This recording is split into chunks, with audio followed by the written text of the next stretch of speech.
wrestling art with Chris Things. Ray! Do the hammerlock! I do the hammerlock! Ray! Do the hammerlock, you turkey necks! Yeah, do the hammerlock! I do the hammerlock!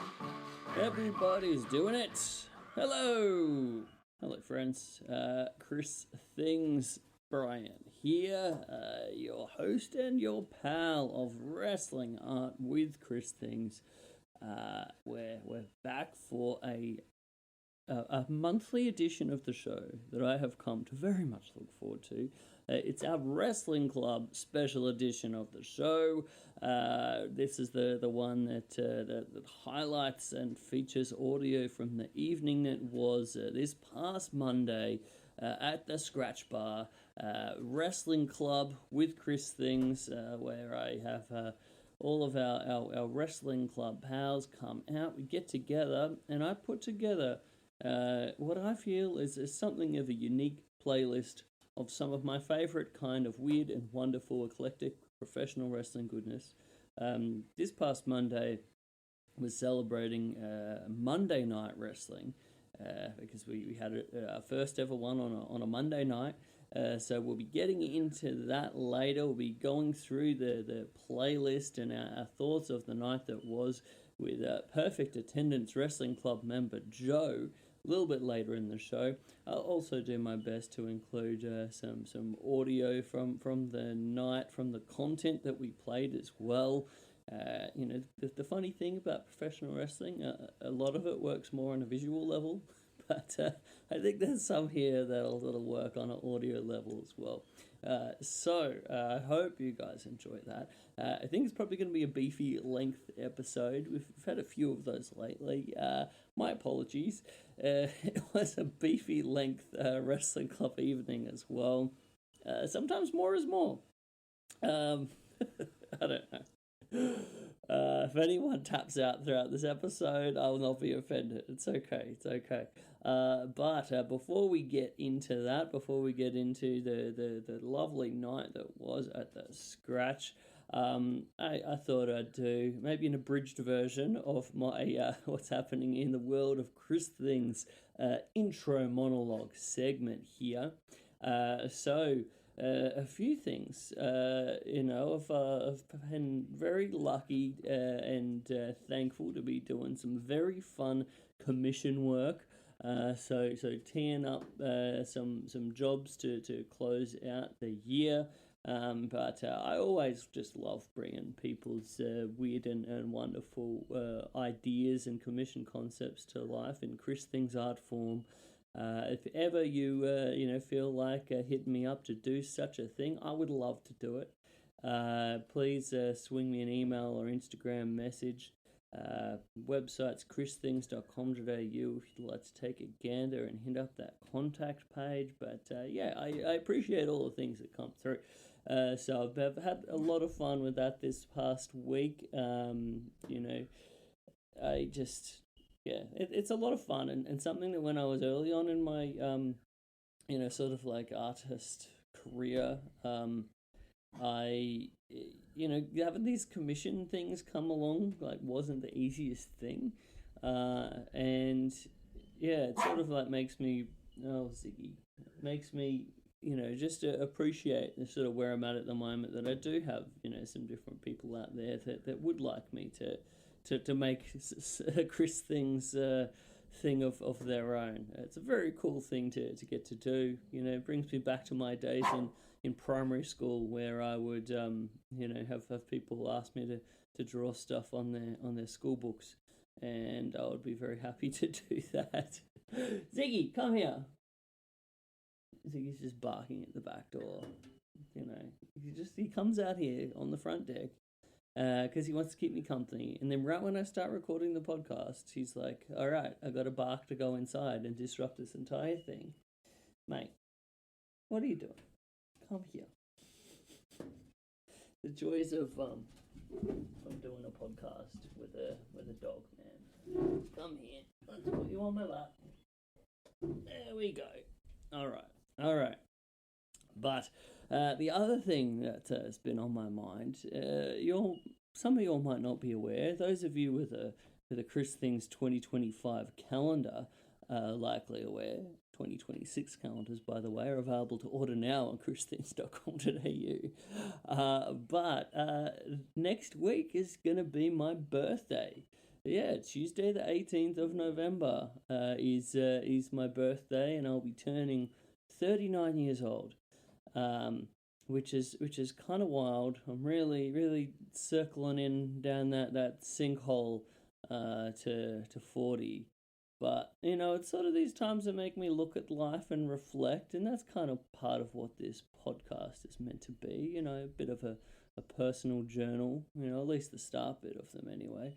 But yeah, I look at it and I'm like, where am I in my life, as I'm getting to 40. And I was talking to my partner, Kaylin, the other day about this, like, I'm actually super stoked. Like, if I said to myself 5 years ago, that we'd be living up here in the hills of the Sunshine Coast in nature, and that I'm getting to, it's definitely not an easy road, but I'm getting to be a full-time artist, and I'm paying my bills for the most part with art. I'm traveling around the country, selling my art, talking to people, doing art shows.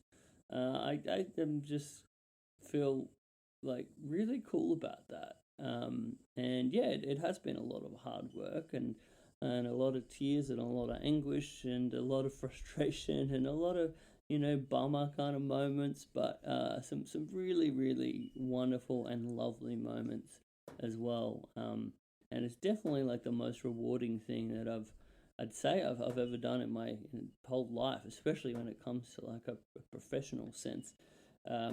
So yeah, I'm just grateful, where I'm at right now, I think, and I don't know where it's gonna go. I'm hopeful that I can keep doing this and I can keep being a full-time wrestling artist and kind of making a job where there might not have been otherwise, at least as far as I'm aware.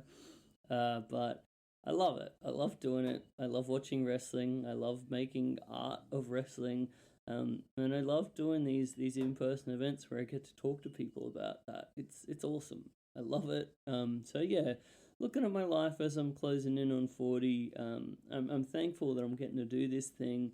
That I have so many wonderful people in my life, that I have some really great friends, and you guys, the people that I get to talk to in my long-winded ramblings like this, and then to get like messages from you guys every now and then, and hearing about how you guys are going, and your thoughts on the different podcasts and different things that I'm doing. It's so bloody nice. So yeah, I want you guys to know that I appreciate each and every one of you. That I really appreciate your support, but also like both in a financial sense, but also in just like an emotional kind of sense. It's you guys, sending me these little messages and reaching out and liking the things and sharing the things that it all just makes me feel like I'm not doing this on my own, and I think that's very important. But that's my end of my turning 30 talk. I may have some more thoughts on it next week once I'm officially 39 years old. But yeah, anyway, let's get on to some Wrestling Club at the Scratch, the night that was. Alright, I hope you guys enjoy the journey that we went Why on. don't people understand my intention?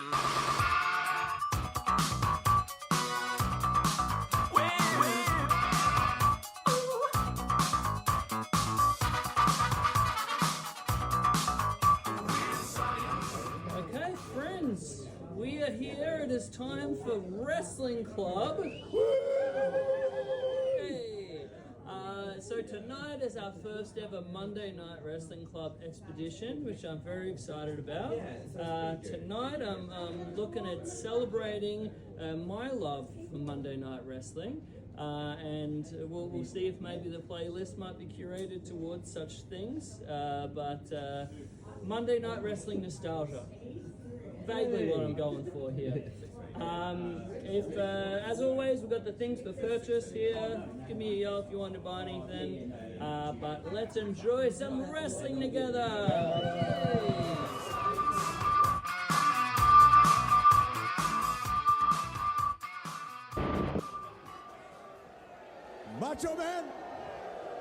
Macho Man, in closing, when we put you and Hogan in the hospital, I'll bring Elizabeth to see you. After she rides Space Mountain all night long. Woo. Gentlemen, only thing I can say, this is the alliance to end Hulkamania, and all these gentlemen, plus maybe many more, will be in the cages Sunday. Eric, back to you. We are back with more WCW Monday Nitro here on TNT. I feel a little uncomfortable. I got to be very candid with you, Ric Flair, after all that has transpired in the last 24 hours. Elizabeth, please, woman, don't get involved here. And you, Deborah McMichaels, I have never been disappointed in any one person like I have been disappointed in you last night at the Great American Bash. What made you do that? I had to do it. Well, for one thing, it was great company. And for the money. I hate to say it again, it was for the money. Greed rears its ugly head, and I'll tell you what, the recently reinstated Macho Man Randy Savage, we saw him last night. You saw him. You got a real good look at him. Look at the monitor, Gene. Look at what the world's looking at. It looks like a Vogue cover. That's what's going on. It's Deborah. Woo! It's woman, oh woman, won't you marry me now? And it's Liz. And Macho Man, Mongo. Now, with that 10-carat diamond Super Bowl ring, goes like this. We're reunited, brother. Woo! And it feels oh so good. Kevin Green lays in a hospital bed in Charlotte. Front page. I'm not going to tell the story. It was big. But now tonight, Macho's reinstated. He wants his money back? Yes. Quality of life? Yes. Most of all, he wants I told you before, Flair. Elizabeth back. She's not going to cross that line again. Macho, right here. Nitro, firsthand. You're going to find out why I'm on top of the world. All right, that's going to be about a half hour. I'm the Nature Boy. Macho, you're mad, you're sick. But tonight, you're going to get hurt, and hurt bad. You know why? Wow. Because I'm on a style and profile. Wow. Gee, look at the girls. Yep, I Smell can- the excitement. Richmond, Virginia. Next week, we're coming to Charlotte. Woo! Bright lights, big cities. Tonight, Macho, you go down. I don't know. I have talked to the Macho Man, Randy Savage. You know, this guy's a little loony. You They know all that. think I'm afraid of him. You know, they're all saying when Macho Man gets a hold of Flair, he's going to tear him up. Not going to happen. I'm standing my ground, Macho. Thank you. Tonight, Thank you. you're Thank you. mine. We are all out of time, Deborah. I can't believe it. Right now, let's get you back to more action. All right, we are back in the arena here. Jam-packed capacity crowd. World Championship Wrestling heading to the Bash. We are back live with more WCW Monday Nitro. We're back in the locker room area. The highly anticipated matchup between this man just recently reinstated. Remember, he has been kept away from Ric Flair for the last 5 or 6 weeks, with the exception of last evening, and you only touched on it. However, tonight, in just a minute and a half or so, Macho Man Randy Savage, you and the Nature Boy straight ahead. What's your game plan? Usually my plan is no plan. This time, tonight, don't blink, because I'm going to take my time. I'm going to be calculated. He is preoccupied with the women around. Man, is he ever. And he doesn't understand that he's in a lot of trouble because I won't go away. Mean Gene Okerlund, I'm not all there. I admit that. But you know what? I'm staying in the WCW forever and forever and forever because there's no man that can put me down, Nature Boy. I am the Macho Man. You understand that? In just a little while, I'm going to be walking down that aisle. In fact, I can't wait. I'm going now. I have a question for you before you leave, Macho What's Man. your question? Did you seek any kind of treatment, any kind of psychological help, behavioral help? Yes, I did. I saw a woman psychiatrist, and she said I was OCD, one cool dude, and she understands the way I think right now, and everything's cool, everything's copacetic, everybody's happy, and I'm happy too, because I'm happy about what I'm going to do right now. Check it out. I'm going to check it out. I thank you, the Macho Man, Randy Savage. Keep in mind, ladies and gentlemen, he was just reinstated over the weekend by World Championship Wrestling. This is the first opportunity that he officially is going to have a chance to get his hands on the Nature Boy Ric Flair. Ric Flair has made a public spectacle out of his relationship with these gals, and especially Miss Elizabeth, the former ex of the Macho Man. Right now, let's get you back up to the ring. All right, thanks a lot. Here we are, ready to go. We'll be joined in just a few moments. As a matter of fact, he's getting set right now to join us. Bobby the Brain Heenan for the second hour of WCW Monday Nitro.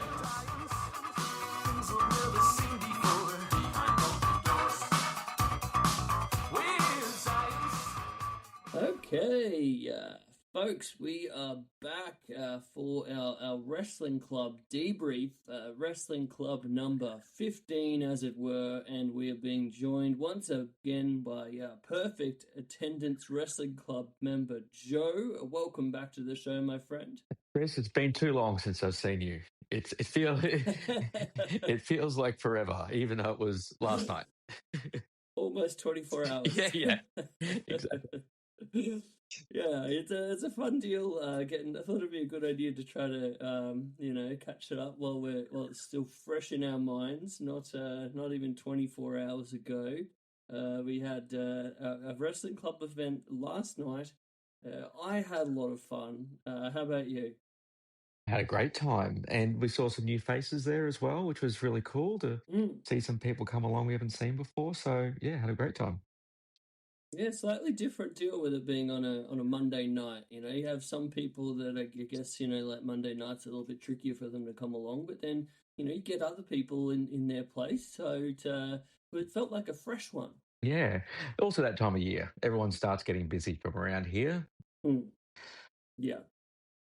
Yeah, for sure. It was a bit different for me, like coming down on a Monday afternoon as opposed to the weekend. Mm-hmm. It was sort of like I get used to kind of the flow of it when I have these ones on a Sunday and how it kind of goes, and then it's just felt a little bit different in that way. But no, overall, I feel like a great way to spend a Monday night. Oh, nothing better. It made me look forward to a Monday night. So thank you for that. Maybe cures that Monday-itis a little bit for some of us. 100%. That's one of the things I love about the Sunday nights as well, is sort of the thought of going to work on the Mondays, just lessen those Sunday scaries when I've got a whole bunch of great wrestling and a few beers and some good company to look forward to on the Sunday afternoon, 100%. It's funny, I was just talking to Kaylin the other day about like sort of the Sunday scaries and how much of a real thing it is. Like that is, for whatever reason, the day when everyone just gets like depressed as heck. So yeah, anyway, we can get rid of that. 100%. It's like the opposite of, that sort of that excitement of a Friday afternoon. The dread of a Sunday afternoon is the price you pay almost. This way you only have to worry about feeling hungover on a Tuesday morning. Yeah, correct. And I didn't. I budgeted my alcohol intake quite well. So I slept well and had a great time and woke up refreshed. Good stuff. I mean, I thought you were on the sensible train when I offered you a taste of my double IPA, and you were like, no, we're not going into double IPA territory. Not on a Monday, baby. Not on a Monday for me. Very sensible. Well, before the wrestling, we should talk about the beers. We always have the Scratch I love because of the rotating, beer tap list. So there's always something to look forward to. You never know quite what the combination is going to be. Always like a really great celebration of craft beer going on at Scratch. did you have a favourite of the evening that you can recall? I drank the one all evening, but that's obviously because it was good. It was a Hop Nation sour with it was I think they called it pink lemonade, and it was like a strawberry and cream, or strawberry and lemon sort of flavor to a sour. And I'm not a huge weirdly not a huge sour guy. I've been drinking a lot of it lately, but when I say not a huge sour guy, like, some sour beers are really, really, really tart. In I'm not so much into that level of sour, but this one was only 4%, so like great volume of alcohol to drink across the night, because I'm always, when I'm really enjoying my wrestling, I just find I just go through the beer so quickly drinking, so I try to go for a lower percentage. Otherwise, I end up like I did the first time we went to the scratch, where I had to call in sick to work the next day because I was on 7.5% beers all night. Yeah, we don't want that. But yeah, you and me both, dude. I just like if I'm restrained, and I'm just like, it's so easy to just be like, oh man, tonight's just an all IPAs kind of night. Can get dangerous pretty quick. Yeah. I did restrict myself to just the one of the double IPA of the evening, which was a delightful beer. I think my favorite was probably that Moffat Beach, just straight up IPA. Such a good beer. But there was a really good bock as well that I had. I'm not too familiar with the bocks, but it was very tasty. Nice. Yeah, shout out to the scratch, as you say. There's always fun to look up on the board, just pick something. You're never really disappointed. It's such a great, melding of two of my favorite things in craft beer and wrestling. It's Yeah. like, Yeah. does it get better than that? I don't think it does. I don't think it does. Oh man! So evening that was, as I mentioned in our intro speech thing, a bit of a celebration of the Monday Night Wrestling. In us moving to Monday night, I thought this was a good opportunity to just try to theme it. Lately, I've been trying to have some sort of theme to like link everything together. It's sort of like kind of like Brad was making things more difficult for himself than needed to be during our trivia.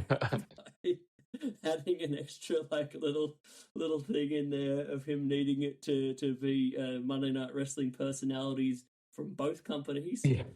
Despite that not being part of the thing, who's just gone on his own journey, and that's fine. But yeah, I find if I can make my life a little bit more difficult with putting together this playlist, and try to make as much as everything that I'm playing have taken place on a Monday night, I found that to be a fun little challenge. Yeah, the challenge of when you give yourself a theme or like a criteria like that is it is the challenge to find the material, but at least it also, sometimes limitation can help you because it gives you a sandbox to play in when everyone sort of says do whatever you want.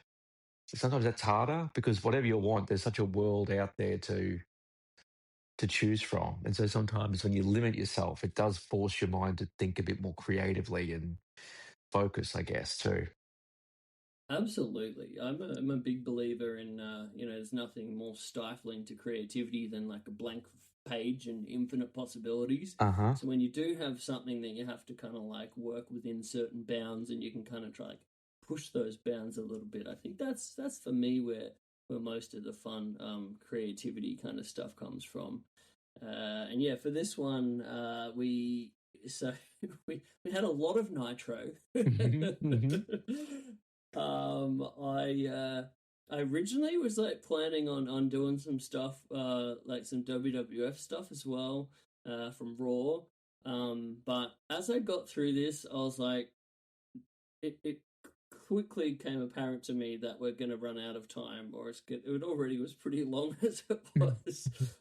So I just didn't even have time to dip our toe into Raw. But perhaps that's something we can look forward to for our next Monday night event in December. Yeah. But yeah, I think overall it felt like we had a theme, and we did some different things as well. There was one match on this playlist that did not occur on a Monday night. So I think that's pretty good overall. But can you guess which one that was? Well, I actually I was going to ask you which one it was. I'll just take a stab in the dark and say it was the main event at the end. Shockingly, that one happened to take place on a Monday night, Wow. which I was super happy with. It was like the one big All Japan Women's show that happened to be on a Monday night, funnily enough. Wow. But no, I've got no idea. So, yeah, All Japan Women's Saint Battle Final was on a Sunday night in 1993 in December, as it were. But no, the one that was not on a Monday night was the FMW match that we played. Fantastic.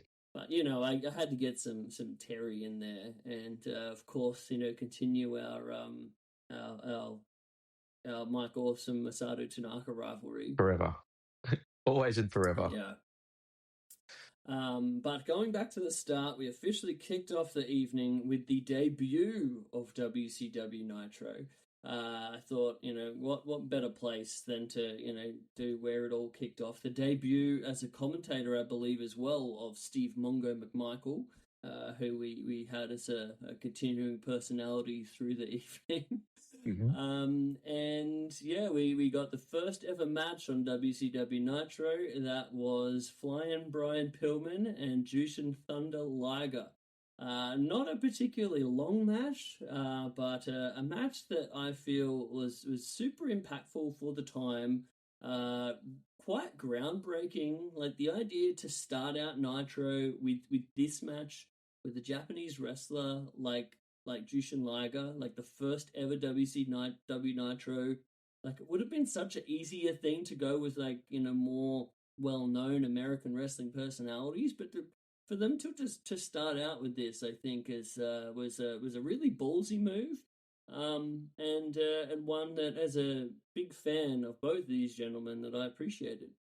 Yeah, I had never seen it before. I've seen clips from that first ever Nitro a lot, obviously. Like the famous ones that everyone shows is, you know, Luger walking in, and that type of thing. So I'd seen that setup, if you know what I mean. It's a really well-known setup. But the Mall of America in Minnesota. Yeah, and people just going about their shopping on the escalators and looking down and going, why is Jushin Liger wearing this costume and doing flips off things? Like, what is going on? But still, obviously, a lot of people there for it as well.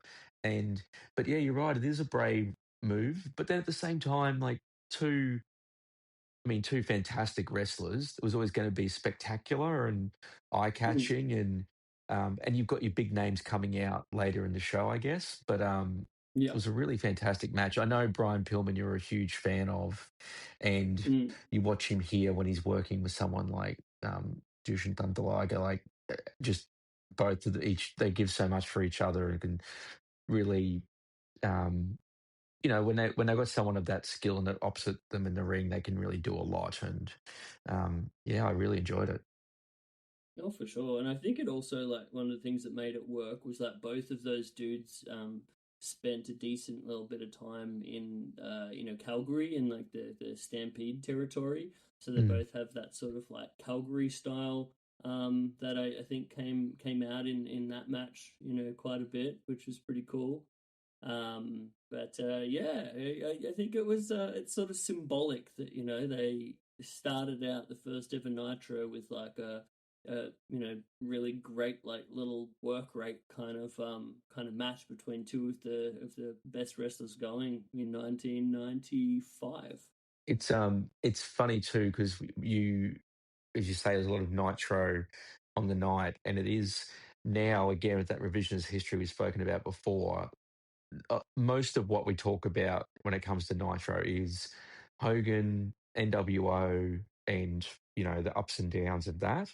But what gets sort of mentioned a lot less, and it still gets mentioned, but is just those cruiserweights and the luchadors who came in and were showcasing in WCW stuff that wasn't getting anywhere near the level of exposure in WWF at the time.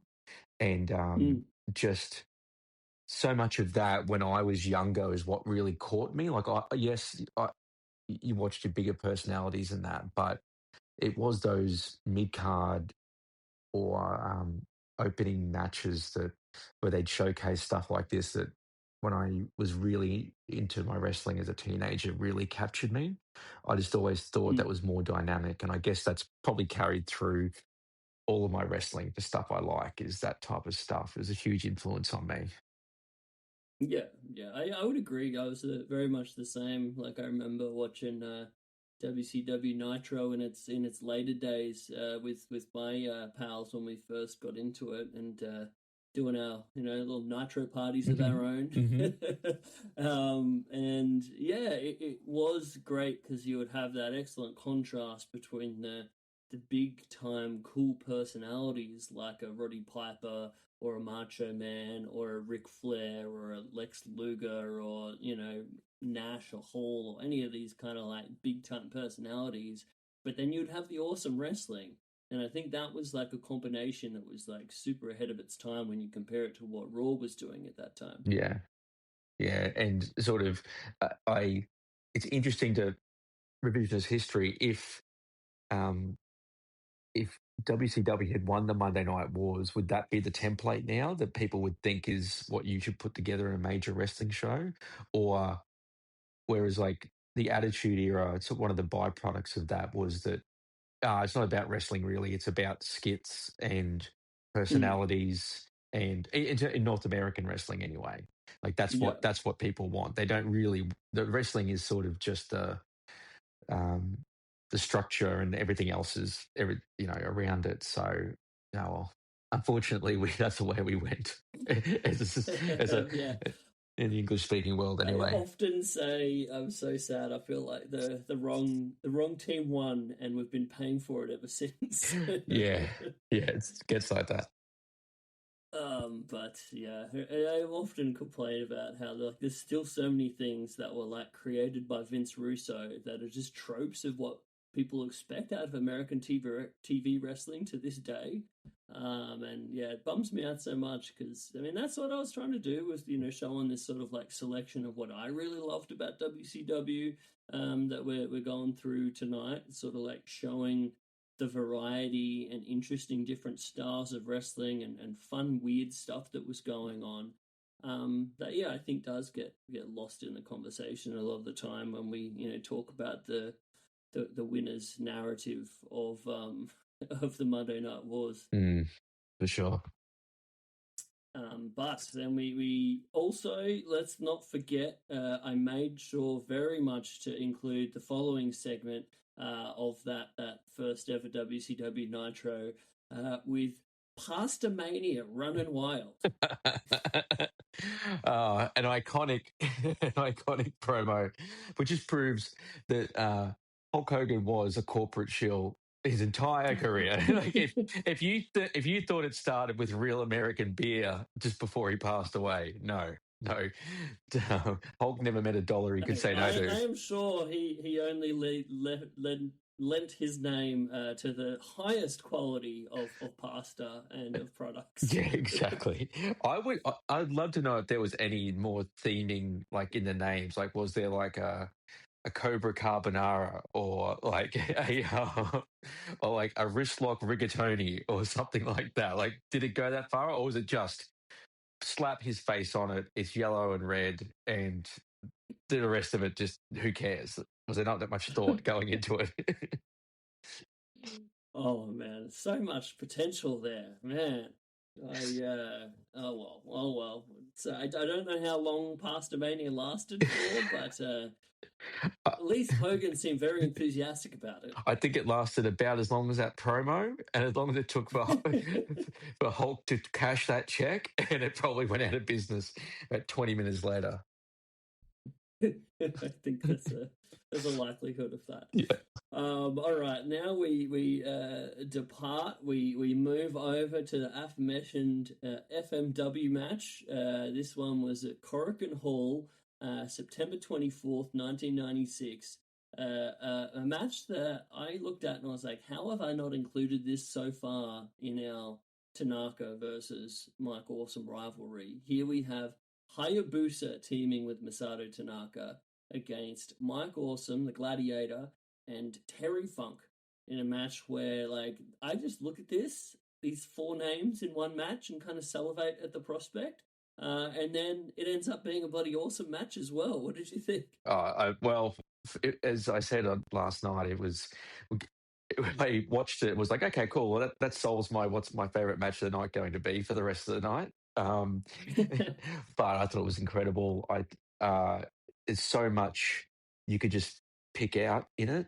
I was thinking this morning, you know how professional sports now have like a player cam, how you can just like watch Ronaldo if you want to watch him for the entire match.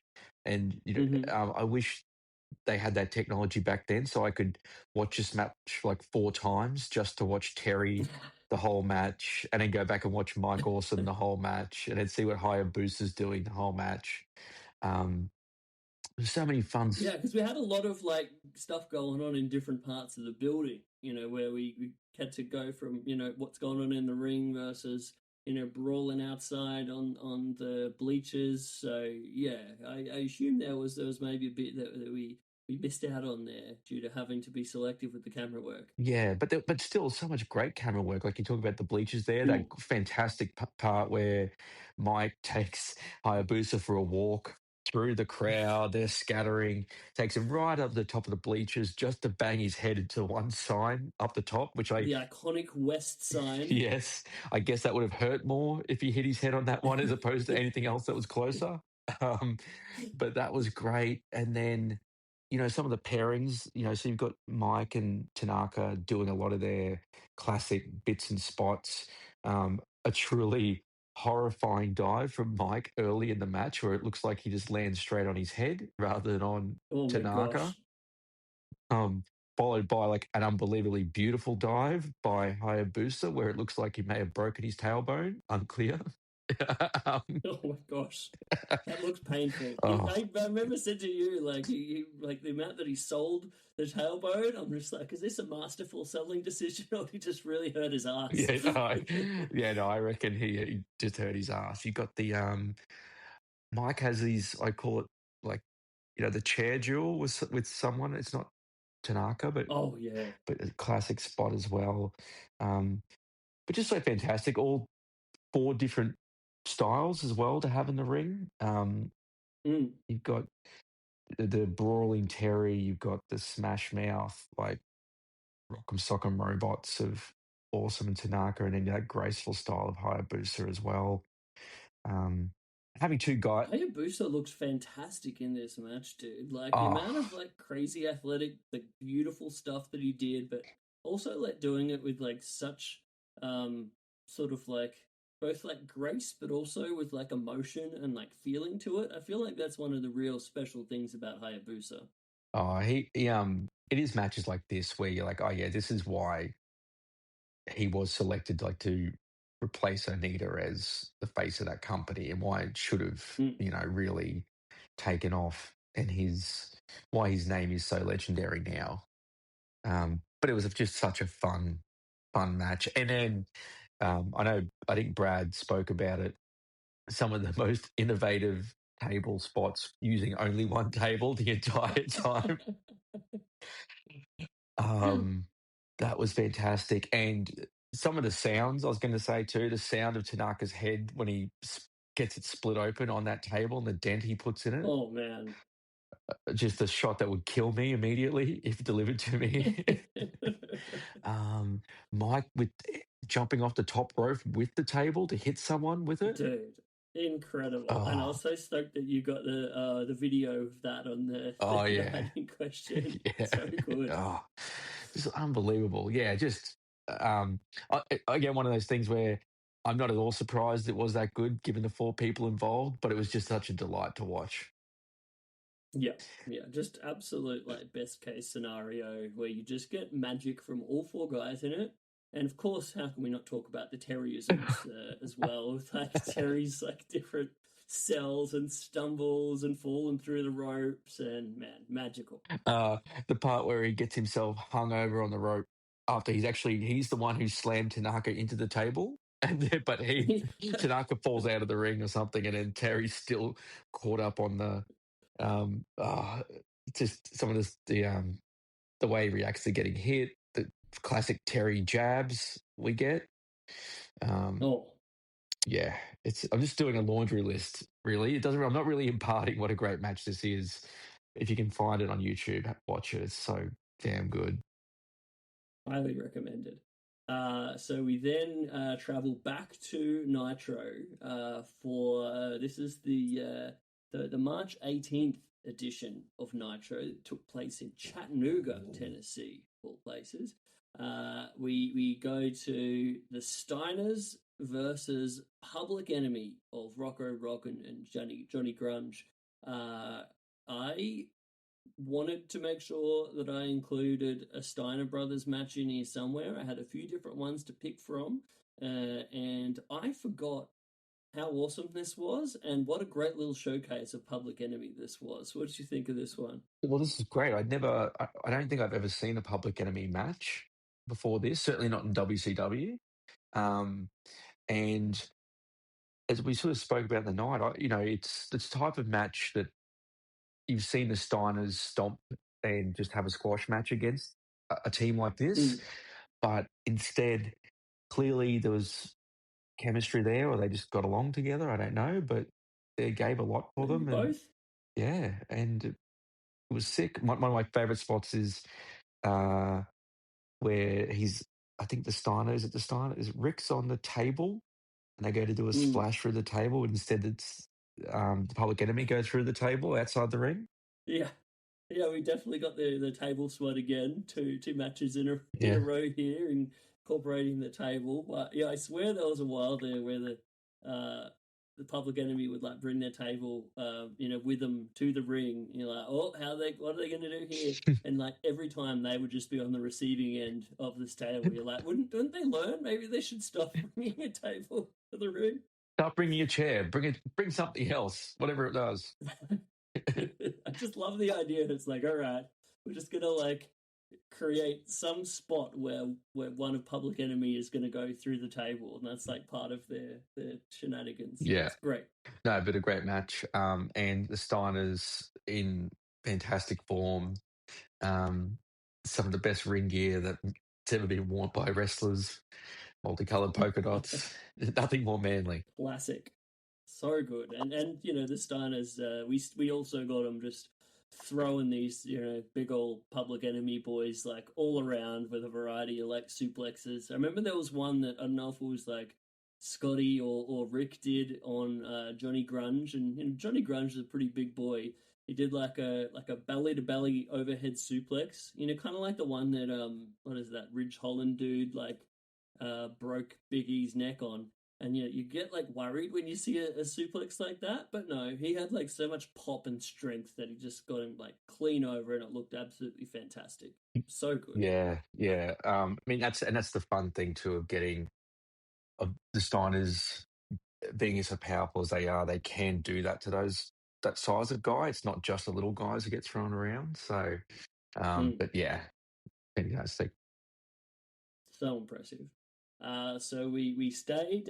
We had the end bit of that March 18th edition of Nitro, where we had Flair in the ring with I believe it was the Dungeon of Doom. Just a crazy lineup of ridiculous looking humans.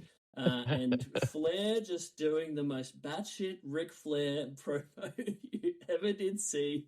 Just grabbing the microphone from Mean Gene. Yelling at Macho Man, and then after that we also got to see Mongo and Peppy in a delightful little outfit. two little segments there to finish the show that brought me a lot of joy. Yeah. If you had any doubt that Flair is just off the top of the dome with his promos, this promo proves it. There's no way any of it was written down. And you could tell even with Mean Gene, not really, he's got the microphone. Like, is he done yet? No, okay, still going. All right. Yeah. All right. And we'll, yep, okay. Another part of the real magic I feel of Nitro that's so forgotten with how TV wrestling is structured these days, like American TV wrestling, where it's so tight knit. You know, every promo is pre-scripted. There's no room for the kind of like weird organic magic that we got here. Man, I so miss that about, you know, this kind of presentation of it. Like whether it's Flair or Scott Steiner doing some unhinged promo, or who knows what the heck Macho's going to say. Like, Yeah. it's so good. But no, it's a really great point though, because it is that thing of, if Macho Man came up now, would he be as successful being, because he wouldn't have that creative license to do those promos. It just wouldn't be allowed. So like, what do we, yes, I get, like I've said to you before, like the floor is higher than it used to be. You know what I mean? You don't get absolute disaster promos anymore. People who just can't speak. What are we doing here with this person? But you do, I feel like you lose the highs as well, because you don't allow just someone to riff and create this, all time, as we spoke about last night. Like, do you get a Macho Man? This is obviously WWF, but like, do you get a Macho Man cream of the crop promo with little bits of cream, little creamers being put on Mean Gene's shoulder? Do you get that? No, like that just wouldn't. No one would allow that now, unless it was a reference to Macho Man. You'd have that in some sort of, board meeting or the pre-show meeting, and they'd just be like, why has he got cream? And it wouldn't get off the ground. They'd be like, if you're just leaving it up to him, it's like, that's how you get that magic. And I think you appreciate the highs more when there can be car wreck, not so good promos. So yeah, it's the magic of it for sure. I think it's a bit like if you would go to like an improv comedy show. Do you know what I mean? Like some of it's not funny at all and it's excruciatingly painful. But then if you sit through a really great improv thing where everyone clicks and it works, it's some of the most hilarious and exciting comedy you could see. But that's the risk you have to take to get that high. Yeah, for sure. So we now move on to the June 17th edition of Nitro. This one taking place in Richmond, Virginia. I love that so many of these are like in the South, by the way, like classic sort of like WCW territory for me. We have a promo backstage with Ric Flair, with Woman. We have Deborah McMichael and we have Liz, and Mean Gene interviewing Flair while Woman is physically seducing Mean Gene throughout the promo. We have, again, just batshit insane Ric Flair, who's just gone from one thing to another to another. I guess the one thing linking it together is he's basically goading Macho on him having his way with Macho's ex-wife as part of his this. What's going on here? Is this like, have we got like a 3-to-1 relationship? Is Flair got these like 3 women on the go at all time in a romantic sense? Is that the vibe of what was going on here? I don't know, but it was great. It's not for me to judge, love is love. I guess so. That's what's going on. But as we said, maybe it's like a Mormon relationship or something. I don't know. Oh my God, Ric Flair the Mormon. I think he might. I think Ric Flair might drink a bit too much to ever have been a Mormon. Although my partner Georgia watches a lot of that Real Housewives of Salt Lake City, and they seem to drink a lot too. So I don't know. I'm not an expert on Mormonism, and I never will be. But yeah, again, another crazy promo. And I will say though, like, of all my things with Ric Flair, this era of his hair is my most hated Ric Flair haircut. Where, like, by the time he came back after WCW, WWE, I didn't mind that so much. He was older, he sort of brushed it back, and it was a little bit longer. But this thing where he's got the short at the back, like, but sort of up at the front, always hated it. Always hated that haircut. Like the middle part kind of thing as well. Yeah, the middle part. That makes it worse. Yeah. Rick. Yeah.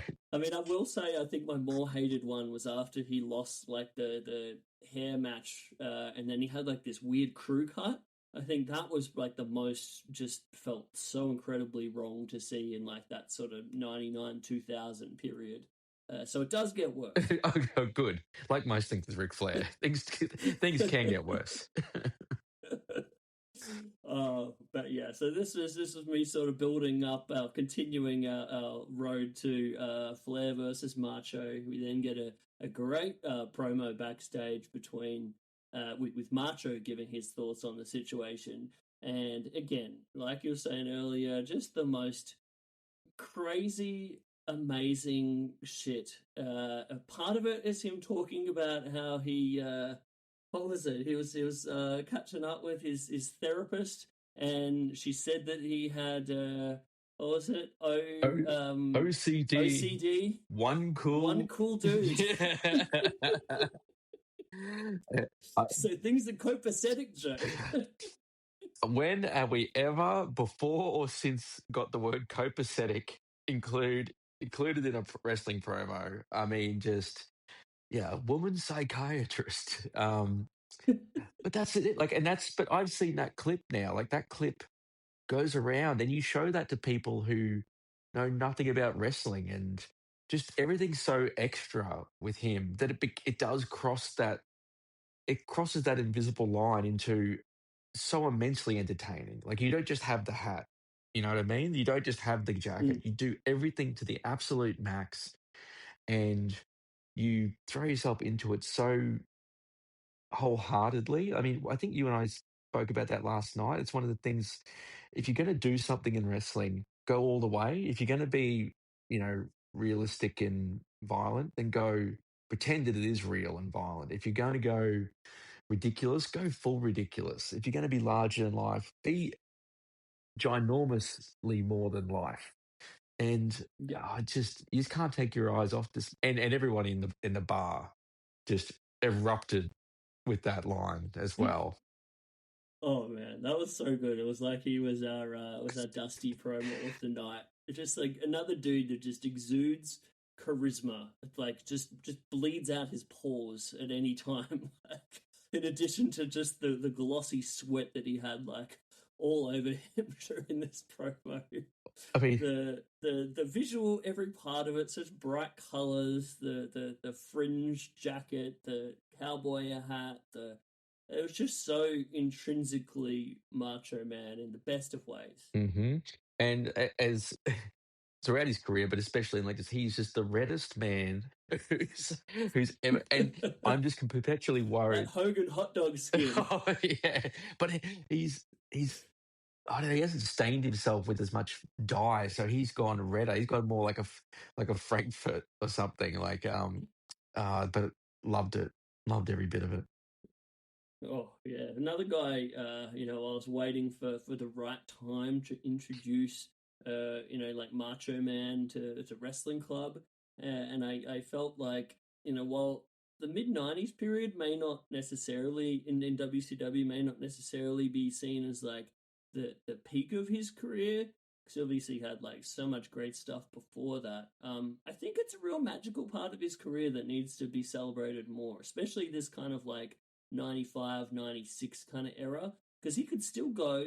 He wasn't like, so roided out that he like couldn't actually move anymore. And he did some great stuff during this period, I feel.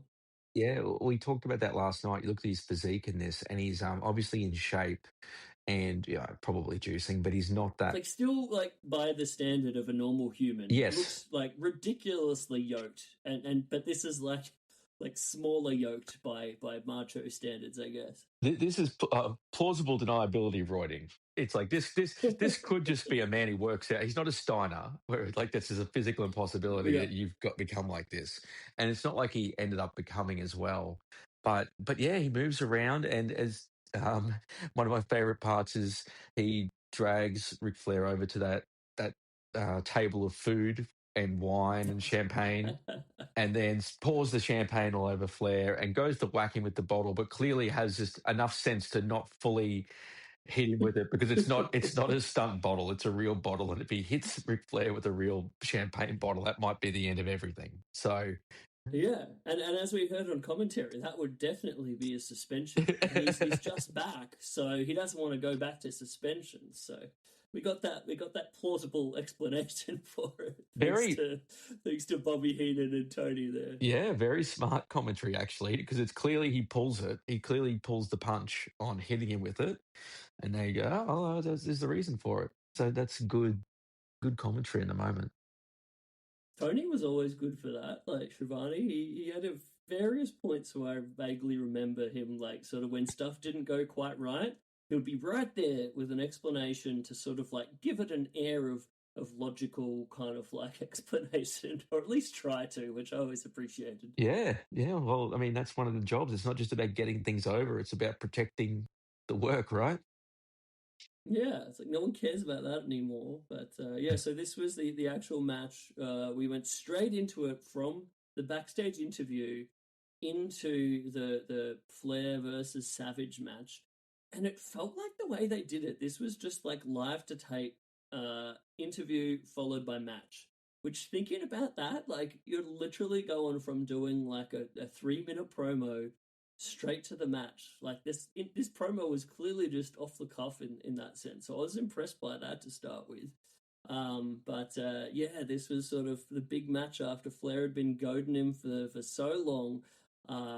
And this was just great. It was just Flair getting his comeuppance from a clearly like very pissed off Macho Man, rightfully so. We had Deborah and Woman and Liz there at ringside, various points getting themselves interjected. And this was just everything that it should have been for a TV match between Ric Flair and Macho Man Randy Savage for me. Got a Flair flop in there, which got a great reaction from everyone in the audience as well. And then there's great elbows from Macho Man. One point, all the women get in the way, and they think, is he going to stop? But no, he doesn't care. He still launches himself, and they scatter, and he smashes Flair. Great ending. This match is just so ridiculous too. It's like just Flair getting his ass beat in the most entertaining manner possible. He had a few moments where he like gets some stuff in on Savage, but never really lasts too long before Savage is just like, all right, I'm gonna stop selling this and punch him in the face again. That was the other thing we both said.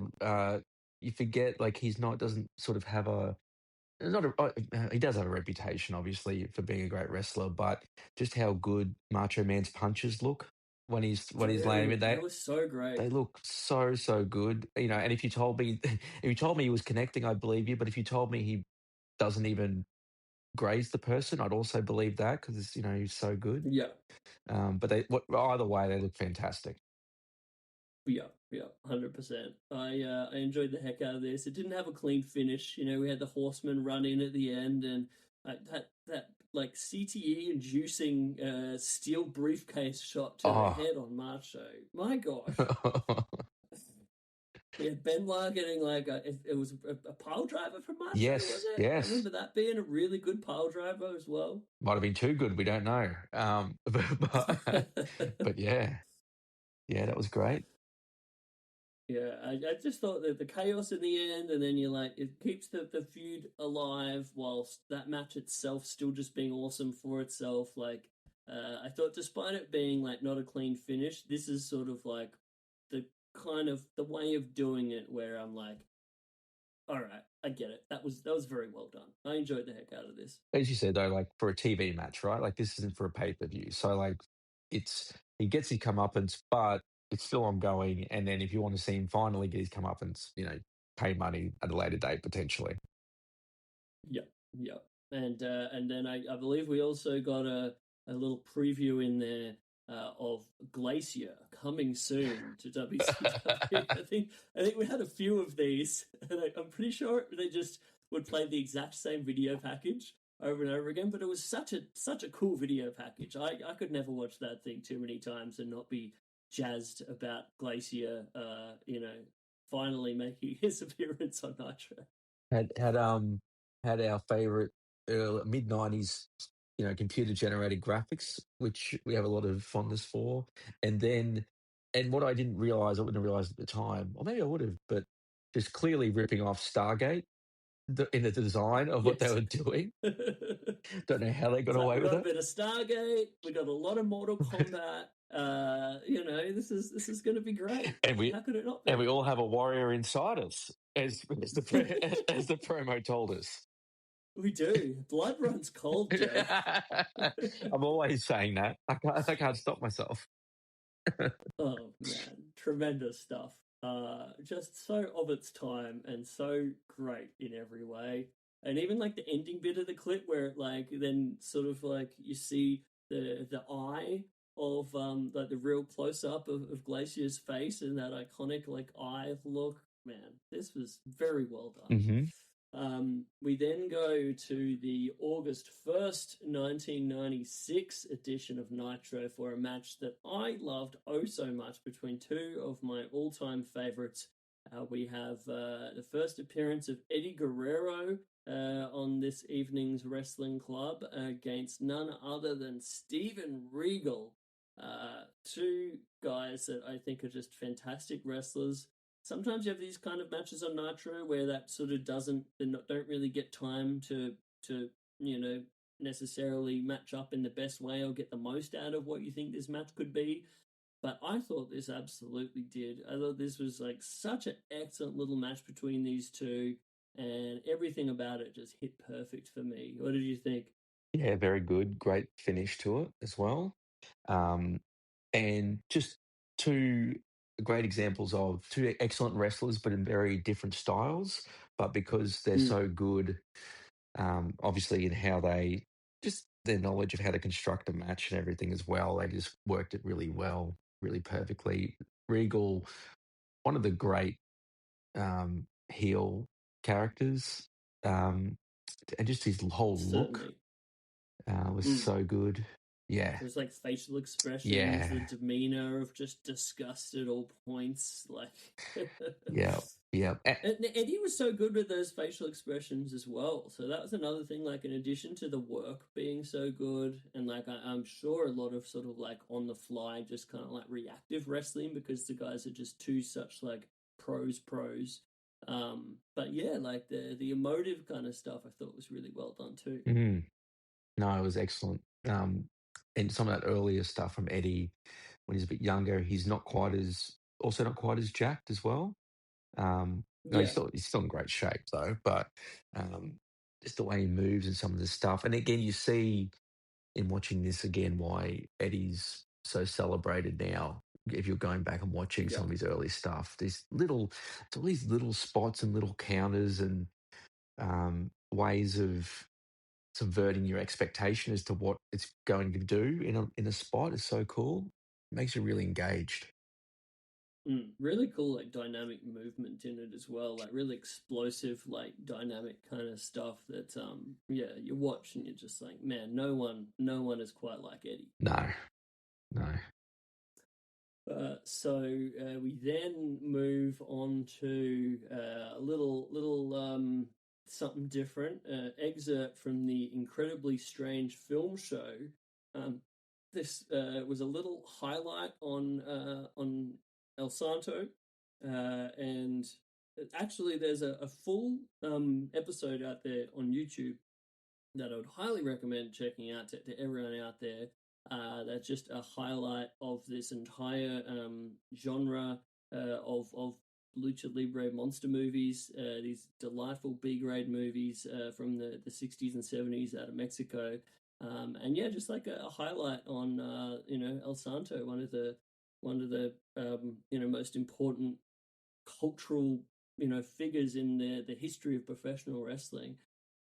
So I thought that was a very fun little clip there in the highlight music video, and I used that as a moment to have a little teaser for our upcoming cult lucha Mexican wrestling monster movies screenings that we'll be having coming up in 2026.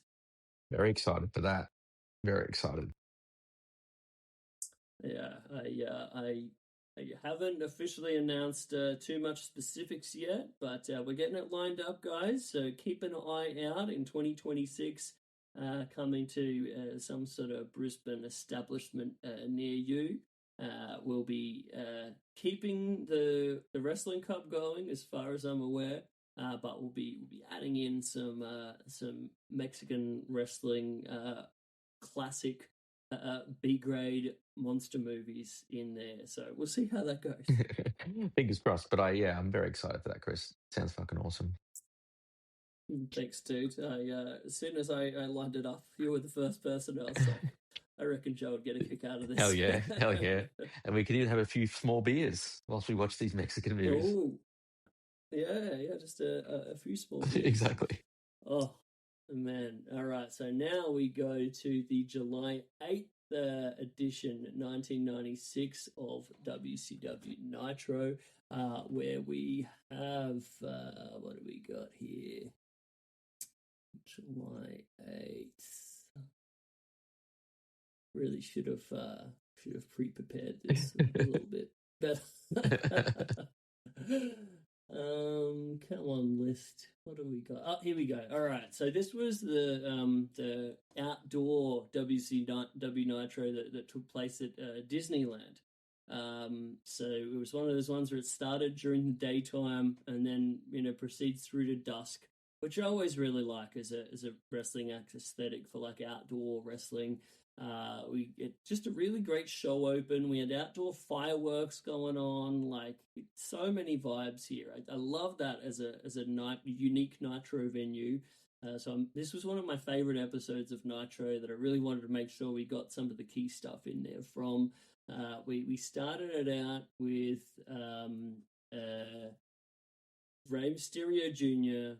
versus Dean Malenko match. I'd say if you're talking about Rey Jr., one of his all-time greatest opponents has got to be Dean. Dean Malenko versus Rey Jr. was Rey's actual debut match in WCW, and they always had such amazing chemistry. So I wanted to make sure I included one of their matches here, like at least one. And yeah, dude, like anytime you watch them, it's like just lightning in a bottle. Yeah. So good. Yeah. Have we had a Dean Malenko match at Wrestling Club before? I am not sure. Like, it's one of the ones where I'm actually, I couldn't definitively say yes or no, but I think there's a good chance this might have been his first appearance. Yeah. Well, he's obviously a legend for a great reason. Great trunks with 1,000 across the back of them. Man of 1,000 holes. That's it. And yeah, just great chemistry with these two, as you say. I feel like you could put Dean in the ring with so many people and he'd deliver. And it is that thing. You do, not that I don't forget how good Ray was. He's been around so long now, but it is that thing, I think everyone show Rey Mysterio, especially in his peak years, to almost anybody. It is that natural reaction of who the hell is that? Who's that guy? And you see why he was so loved and influential and so popular as well. But yeah, this is a great match and so much fun watching the crowd in this match. The people, the people watching. Yeah, the people wearing. It was a guy wearing a hat for the animated show, The Tick. Had a guy in a Tick hat. Some of this fashion that people are I wearing. used to love that show, by the way. Amazing show. Spoon. Yeah, great show. But and so yeah, great venue and those sick crash mats outside the ring with the flames on them, with the nitro flames all around them as well.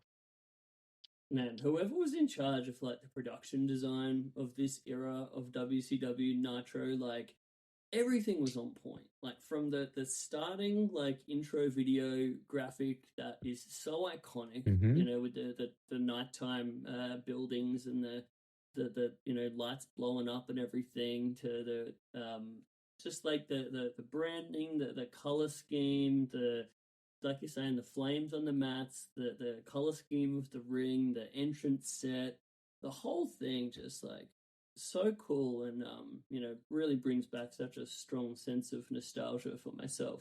Yeah. Yeah, it's all and again it's all maximalist, you know what I mean? Like it's Nitro, it's explosions. Don't try and get cute with it. Just everything, more. More is more, Yeah, baby. exactly. Yeah, more fire, more fire.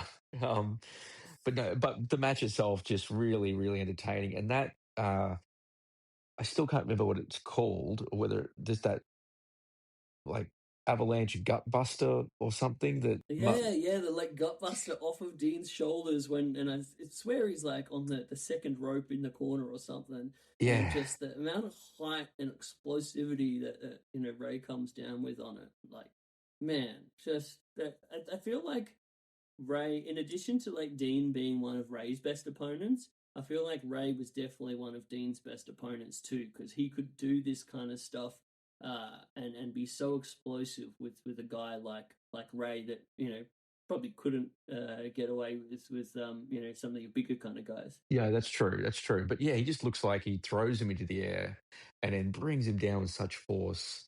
And then Ray bounces then from it like he's, I don't know, landed on a trampoline with a sword or something. And he's just like, it's such a great move. Yeah, Ray is an excellent seller as well. It's like few guys that get that kind of like universal sympathy that Ray Jr. would, and yeah, definitely would say these are some of my absolute favorite years of watching Rey Mysterio Jr. from his entire career. Like this sort of like 95 through 97 period, I think just can't be touched. Hmm. Yeah, it's fantastic. We then go to our second Eddie match of the evening. So I was almost not going to, I normally try to keep it to like one match per guy as much as we can, with Wrestling Club, but I couldn't help myself here.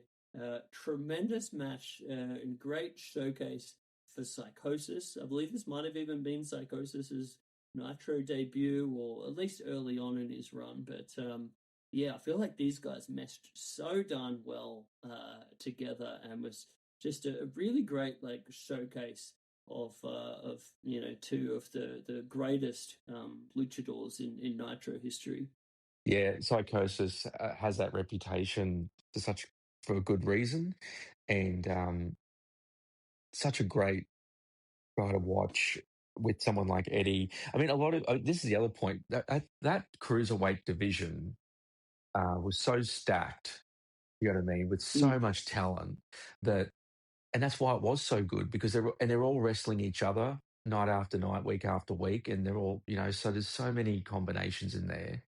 And like so many of them likely like so familiar with one another as well from like I know both of these guys were doing amazing shit in AAA before coming to WCW, so they probably wrestled each other like dozens if not hundreds of times already, so there is that inbuilt chemistry that is there amongst any of those like AAA kind of luchadors from that era. yeah, right. Well, it certainly shows. It's a really fantastic match. And Psychosis, like, sort of, when did Psychosis stop wrestling, or what? Like, why did Psychosis not really come across to WWE? I mean, he, I think, really ran into a lot of injury issues, from wrestling such a hectic style, from doing all those, like, those, like, top rope guillotine leg drops, not good for career longevity, I don't think. No. Yeah, I mean, he lost the mask in, like, late 90s WCW, did a little bit of stuff with ECW, had the maybe not so much famed run as part of the Mexicools in mid 2000s WWE, I guess, was his send off. But he did a decent amount of stuff with AAA through like the early to mid 2000s. As after they actually brought in a new Psychosis and he became like Nisho El Millionario. As the unmasked sort of like incarnation of himself.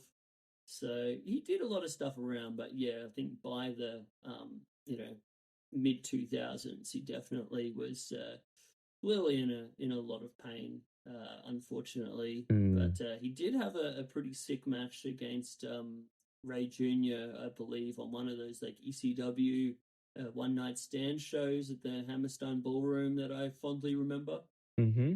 That's the other Psychosis match I feel like they put on a WWE Vault from ECW recently. Oh yeah, he definitely had the like him and Ray Jr. in the ECW arena was a big part of that sort of like extreme lucha movement that blew so many people's minds at that time, which one of my real favorites. Yeah, but it was this one. This one was fantastic with Eddie, and what was the end? What was the ending to this one in particular? Like it was. I feel like this one had also had a really cool ending.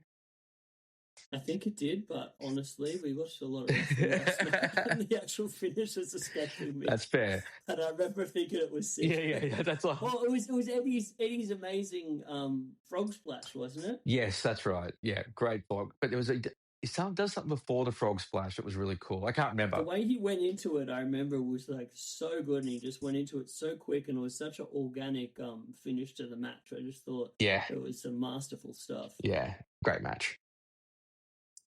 We then continue on the Lucha Libre vibes, traveling to 1981 New Japan Pro Wrestling. It's September 17th. It was my match of the week of the other week. We have the original Tiger Mask, Satoru Sayama, up against Super Porky Brazzo de Plata in a really early Lucha Rasu kind of like showcase in Japan, so ahead of its time, just like classic old school Lucha Libre in like a Japanese context. Another match that didn't go all that long, but a match that I obviously have a lot of love for, and I thought this is a great one to squeeze in for tonight, and again one that I was very happy to see happen to occur on a Monday night. Yeah. What are the odds? This was. This almost could have captured number one or co-number one with the FMW match. I thought this was so cool. Like that Tiger Mask, that really early in the match, he does this great submission where he like locks his leg up and around Super Porky's head, sort of thing. Oh yeah, so cool. And just his balance. He looks so strong and secure when he's doing it that it just looks, I don't know, something about it just looks sick. And then those spinning like back kicks or heel kicks or whatever those tiger kicks he does are so quick, so snappy, so explosive. They're such a great strike. They're really hard to do safely and coolly in professional wrestling. Like Rob Van Dam could do. He sort of did a different one because he jumped higher, but like those ones to the gut, they're such a cool move. I love them. And this match, I don't think I've ever seen anyone do those like spinning tiger feint kind of like kicks. Anyone like quite approaching the magic that Sayama had. It's like just to see it. That's what I thought I really loved about this one. Like Tiger Mask. Again, one of the most ahead of his time, incredible lightning in a bottle kind of wrestlers you ever did see. And I think this match does such a great job of showing just how magical he was and how electric he was and how over he was as well with the crowd. This whole thing was just so much fun. Yeah. And then Super Porky, his effort as well as all his holds and stuff. He gets into an amazing mask with amazing double flexing silver arms. And then the part where, what is it? Because is he silver arms? Yeah, Brazzo de Plata, so arms of silver. And the other guy's arms of gold, is that right? Yeah. And his brother tried to do a little switcheroo in the middle of the match. And it gets like, get out of here. I can tell you two apart. Oh, the stooging in this one was so good. It's like, yeah, Brasso de Plata, I thought, was just like the perfect Rudo in this match, in addition to making all of Tiger Mask's shit look fantastic. But also just that stooging bad guy kind of thing, even down to like him, teasing for the handshake and the hug. Mm. And for Tiger Mask to be like, I'm onto your tricks. I'm no fool. We discussed that like you gave me the backstory to it, where there's a previous match where Tiger Mask has fallen for that move. And so this match, Tiger Mask is wise to your high drinks, you bad man. But like such a cool thing to put in for a babyface, because too often now, um, you run that risk with baby faces if they get tricked too many times by the heel. It's just like, this guy's a dumb idiot. He deserves to get beaten up every time. Yeah. Like, so. Look at this moron. Everyone's telling you don't shake his hand, and then you go and shake his Yeah. hand, and he kicks you in the balls. You deserve that, you dickhead. Exactly. It's like watching a horror movie. It's like, don't go into that room. All right, fine, go into that room. You know what? It's your own fault. It's your own fault. People are getting murdered, and you keep splitting up and going into dark rooms and with no torches. So who cares? Anyway, this was a great match, and it in a good way. Like for such a short match, they told a full story in it, and they did a lot of different stuff and at a really good pace. Like probably my third favorite match of the night, I think, actually. Yeah, I thought this was a great little power-packed match, and looking back at most of the stuff we played, through the evening, a lot of them was sort of shorter, little, great but not overstaying their welcome kind of matches. And I thought, yeah, for its minutes, this thing was just about as perfect as a match can be. Definitely. We then go back to WCW Nitro. It is June 16th, and we are of 1997. So we've gone forward a year, and we finally get to see Glacier. We get a match with Glacier against one of my all-time favorite opponents, one of the most underrated wrestlers of all of the 90s, Chris Kanyon, as Mortis here. Such a cool look, a cool character. He has the Sinister Minister with him as his manager during this time, and I just thought this another like pretty short match, but I thought this rocked so hard and was like about as good a presentation of Glacier as you possibly could get. Yep. Wild that it wasn't sued out of the building the first moment he stepped in there by whoever owns Mortal Kombat. And by the way, Sinister Minister, just what a great wrestling name. Oh, big fan of Father James Mitchell. Yeah, just really, really underrated manager there. Yeah, and Mortis, as you said, another great look from just a really iconic wrestling look. It's sort of a little bit lost, I guess, now, compared to from the 90s looks of the Sting, Undertaker, and all that, but like a really cool vibe. Yeah, and there's a bit in this match where he always you see something so innovative out of Kanyon, and he had a bit where on the ring steps, I'm not sure if you recall this one, where he went to, I don't know what move he was going for, but he ends up with Glacier just pulling him down balls first, over the ring steps. He does the splits over the ring steps. I'm like, that is such a great bump. I love that so much. Yeah. Chris Kanyon, I mean, another sort of, I guess he gets his flowers in certain circles now, but could have been bigger than he was.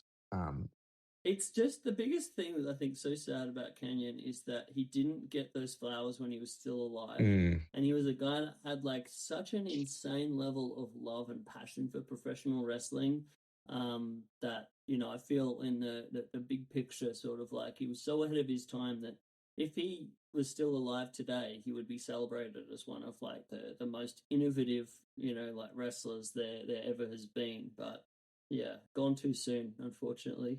There's a few guys you talked about tonight who are like that, I reckon. Mike Awesome's another one, Hayabusa, and who else was I thinking then? Kanyon. And I mean, Eddie was respected in his time, but I mean, I've heard some people say recently, and I kind of agree. I feel like at times Eddie seems more popular than he was when he was alive. Right now, like Yeah. WWE just ruthlessly milk Eddie Guerrero's memory, but it's a genuine memory for a lot of people, and it's kind of crazy. Yeah, I mean, I definitely like I get the thing where he was super popular, especially during this period of WCW. Like I remember those like Eddie Guerrero was my favorite wrestler T-shirts, one of the all-time coolest T-shirts, and it was you wore it because it was like ironic kind of thing, but then it like led to no, actually Eddie Guerrero is my favorite wrestler. Yeah. For a lot of people. And yeah, they're so good. And also, speaking of Eddie Guerrero, I was so stoked to see the little Eddie Guerrero nod in One Battle After Another, the Latino Heat bit. Did you catch that? No, which was the Latino Heat bit? So there's a guy wearing like one of the dudes, the young skateboard guys that's helping out like Benicio del Toro and when he's trying to do the escape out of the apartment building, and one of them has the classic Eddie Scarface shirt on that he's Oh, wearing, and he says like to him, he's like, Latino Heat. Like oh, it's just a quick little bit of the movie. You blink and you miss it, but yeah, it was it's such a cool little bit. Like Benicio del Toro's character in that was just so badass. I need to watch that movie again. I've only seen it once. It is very good on a rewatch, I will say. But so I also wanted to draw attention in the post match of this. We get the debut of Ernest the Cat Miller, who another one of my deep cut WCW favorites. And there's a bit where he goes to because he's helping out Glacier, who's been attacked by Wrath as well. And there's a bit where Ernest Miller kicks Canyon, and apparently I hear the story back of it from the legend of it was that Canyon told him, you need to really like hit this kick hard because this is your debut. If you fuck up this kick, like everyone's going to boo you out of the building and your career will be fucked. So like lay it in. And when he actually does the kick, he just kicks him so hard in the throat. Oh. Oh my gosh. Definitely one worth going back and rewatching to just see how painful that looks. Oh my god, he that's so literally funny. asked for it from Legends, so oh man, so good. All right, we then go to the December 22nd, 1997 Nitro, and we start out with a match that I feel like we need to have a conversation about how Mongo, during his time in WCW, very unappreciated. I'm the first one to tell people that at the time I always just thought of Mongo as this big football player lug that couldn't really wrestle. I go back and watch his stuff. So this match we have Steve Mongo McMichael wrestling Meng. And this is just the most fun big dudes belting each other match that you ever did see. This rocked so hard. There's big old bombs, big chops, two big old boys, and Mongo being so much better than he had any right to be as just like a football player going straight into wrestling. I enjoyed this way too much. Well, I was just delighted to see Mang back in action. And what is cool is Yes.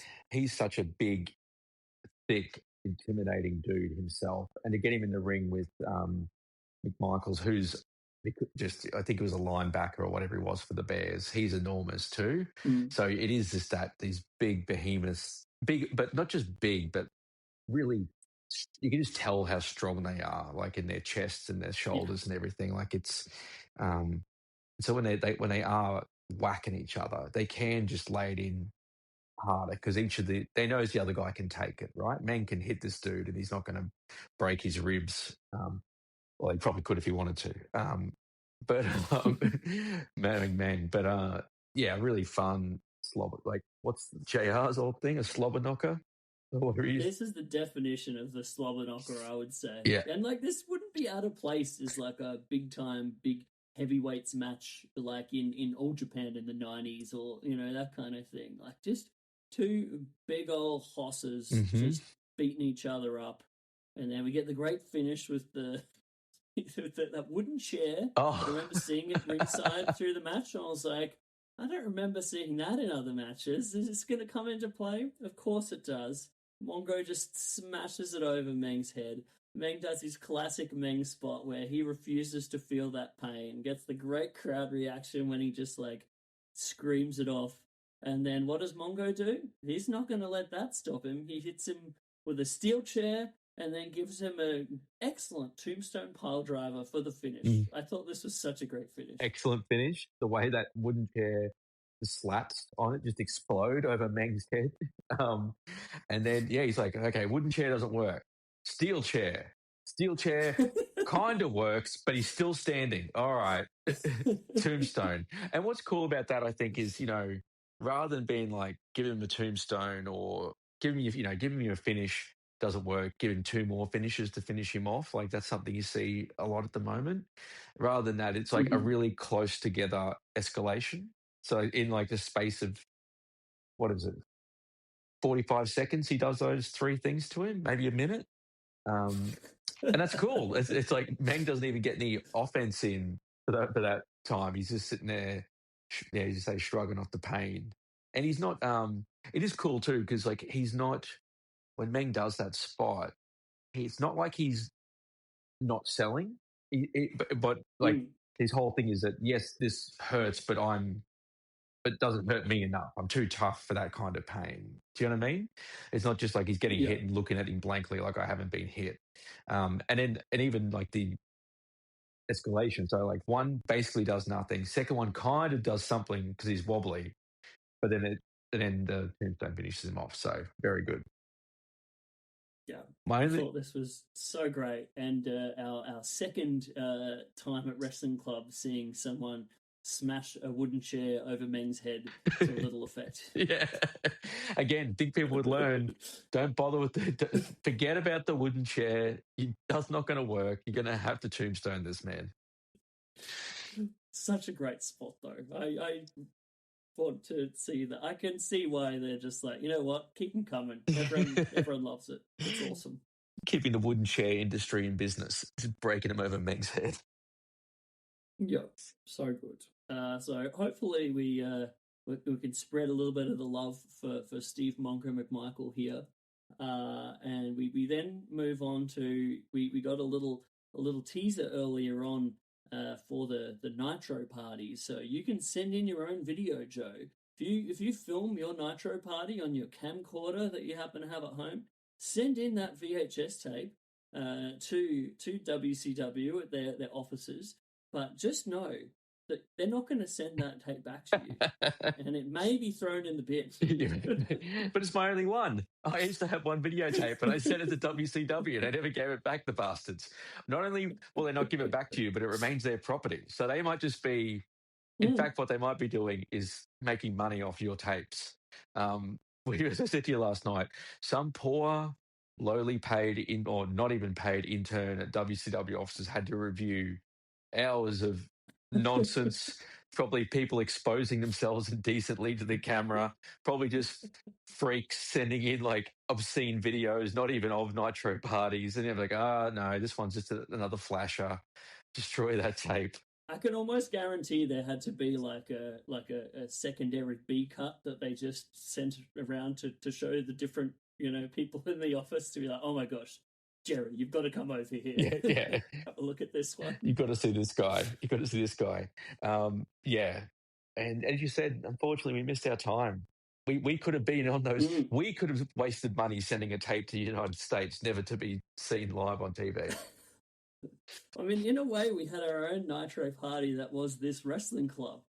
True. If only we could have taped it on a grainy 90s camcorder. Because we then got to see the Nitro party that won the best Nitro party of that week, and man, it looked like a fun time. I don't know if this was like a college campus, but it felt like there was like 80 people there in this. Yeah. Just like packed out. Everyone was so jazzed for Nitro. What a vibe. As Brad pointed out, 80 people in a room crowding around a TV that is like maybe 40 inches, like, if you're lucky.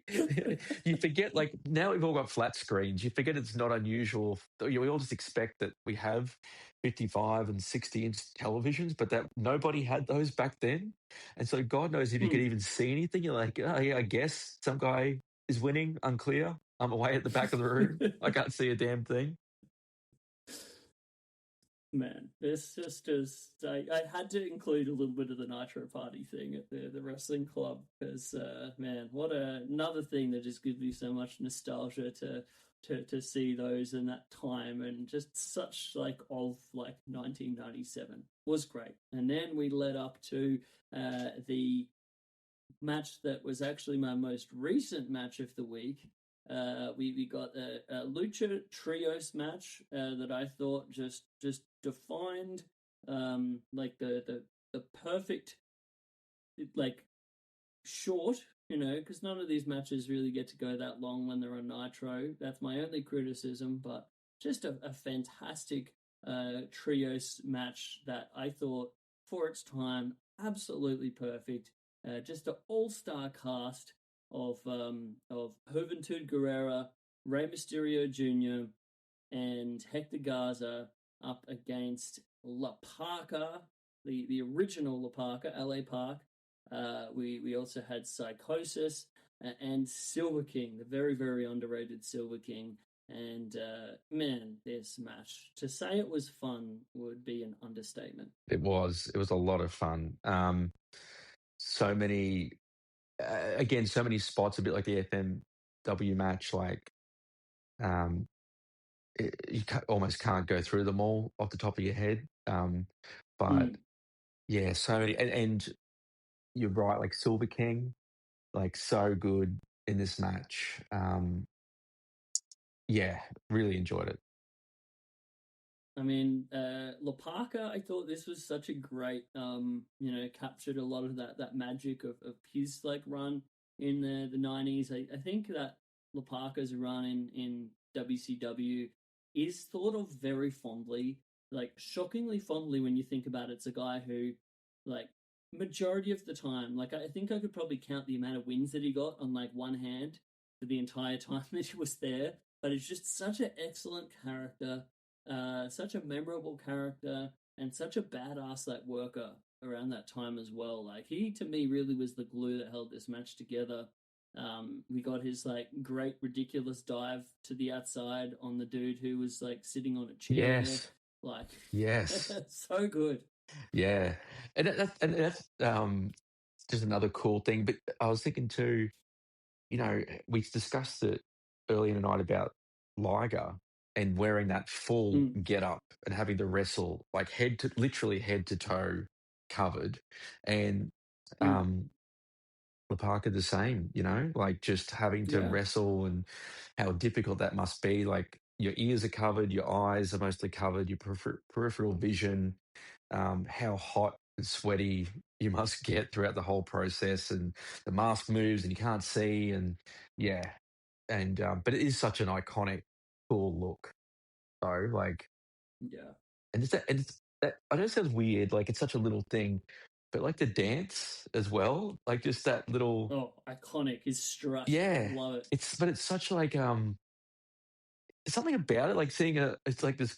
It is a weird, creepy skeleton, but then doing that little dance, it's like seeing a dancing skeleton in like a Disney movie or something. It's like this weird. I don't know. I don't know how to describe it. It's really cool though.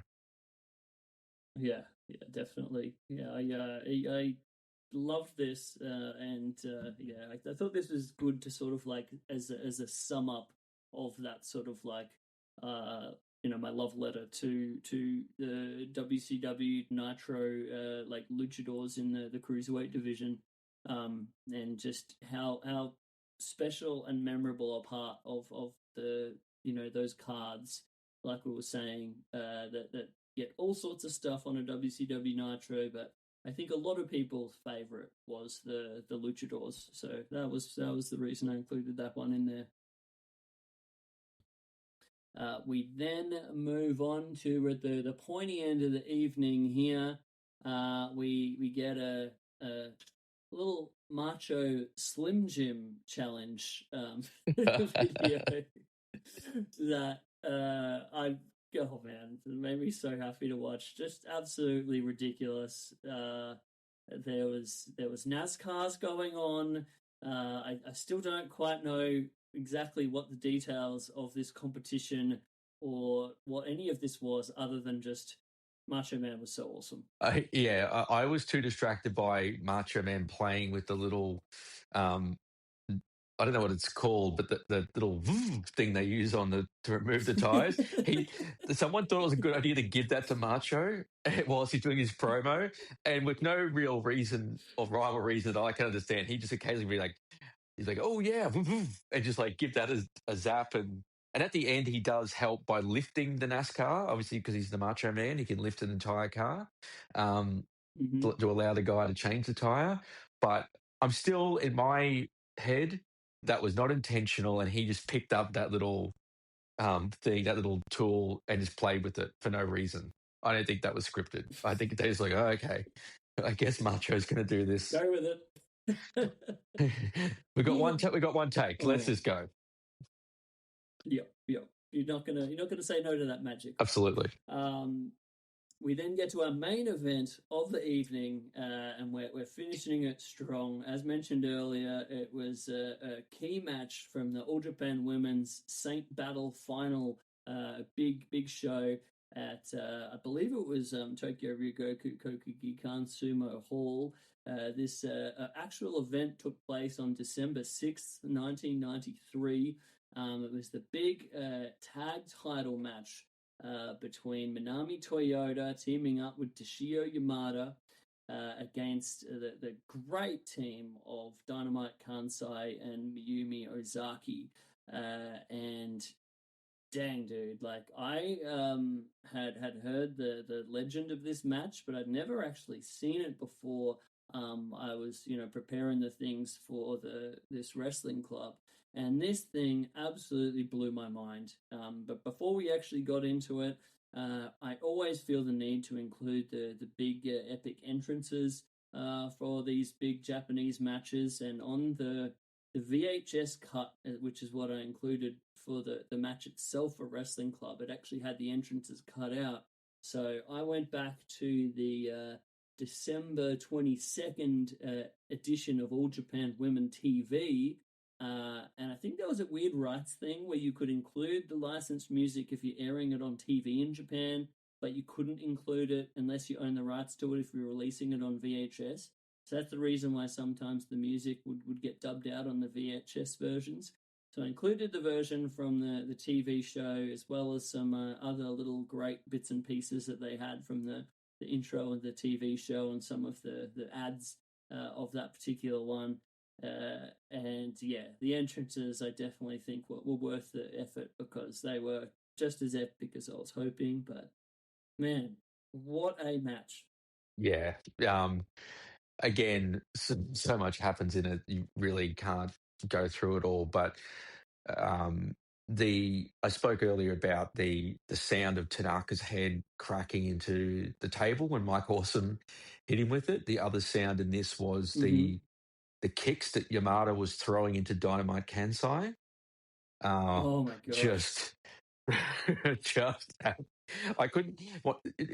And Kansai had some incredible strikes of her own as well. Oh yeah, such a badass. Oh, but just again, Joshi Wrestling. It was my match of the night.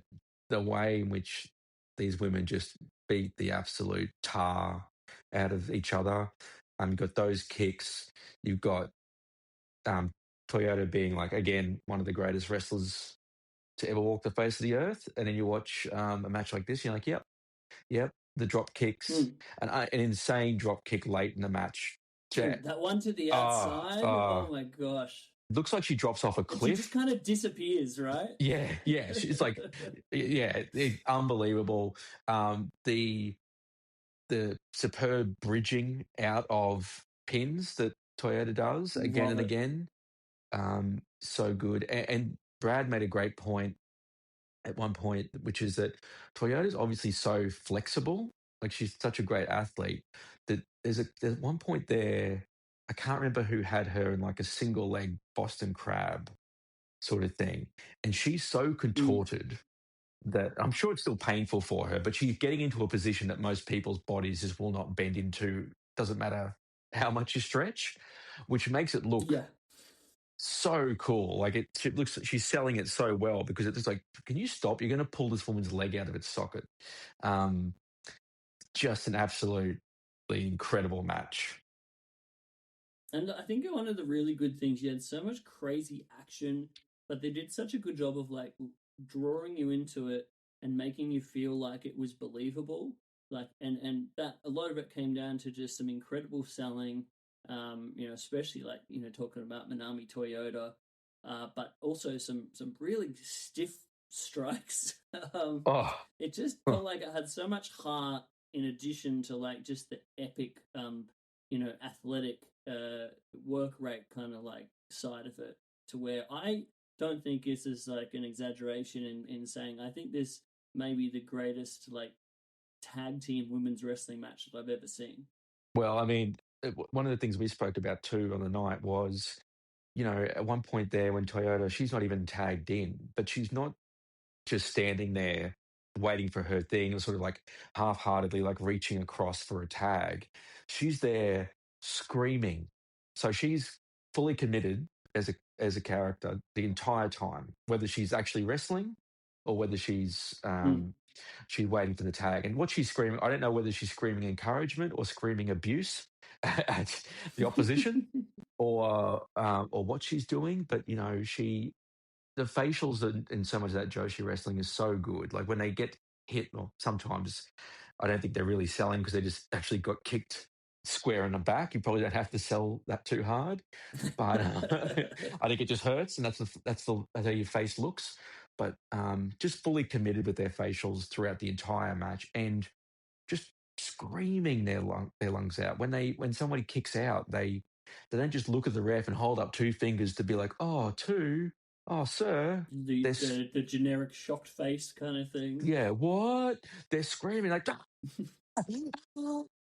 and sometimes, you see it in Joshi matches, someone will kick out, then that person who was pinning them will scream and scream and scream and then pick them up again and powerbomb them again and then pin them and they kick out and they'll scream even louder. And you're just like, this is, apart from your body being sore, I think all of them must have no voice left at the end of some of these matches. Truly. And the fans also, like the crowd here, absolutely electric. Like, and the reactions, like it just, was such a magical period, of wrestling. Like, full stop. Like, I just sort of like marvel to think of like the amount of amazing wrestling that was happening in Japan in 1993. Like, it's ridiculous when you think about it.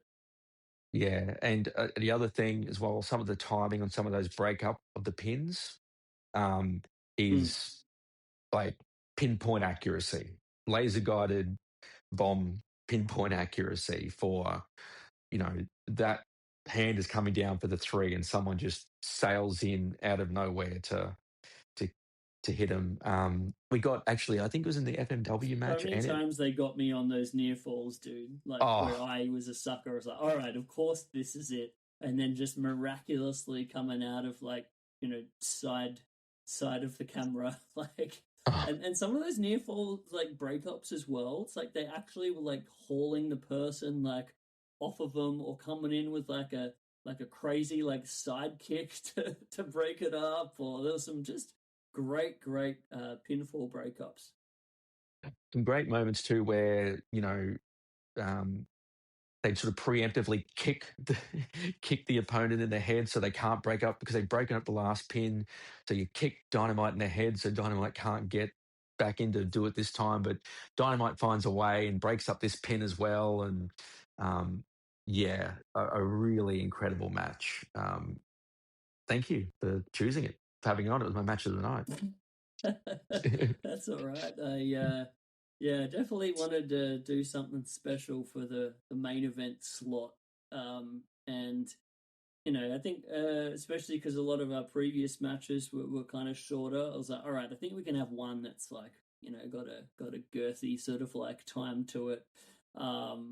It was a bit late on a Monday night by the time we wrapped it up, but I just couldn't. There wasn't anything on that playlist that I could bear to lose. You know what I mean? For sure. No, it was awesome. It was a great list and real variance in wrestling again. And but yeah, like those top. I mean, there literally was not a bad. Not that there ever is, but there was not a bad match on the card that you put together. But like those top three for me were just all different, but all in Japan, I guess. I mean, that's the one thing I will say. All the three that were my favorites were all Japanese matches, but all amazing.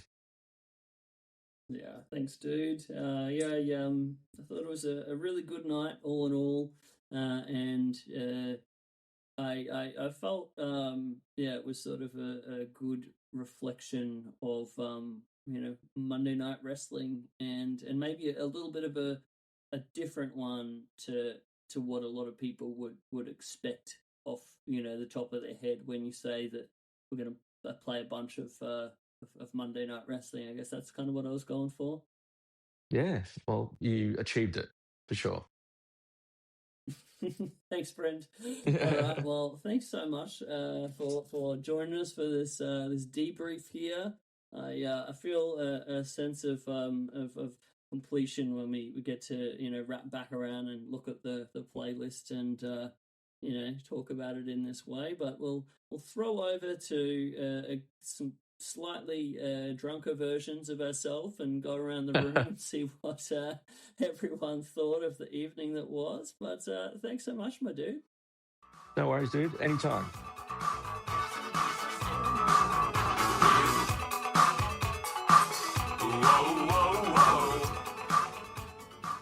Okay, ladies and gentlemen, we've reached the end of Wrestling Club number 15, Joe has told me earlier. I can't believe we've had 15 of these things, but I'm very happy to have culminated it with a match like this. Man, this is everything I love about Joshi Wrestling right here. But I'm very enthused because this is the point of the night where I go around and I get to like see what everyone's favorite thing that they happen to watch this evening was.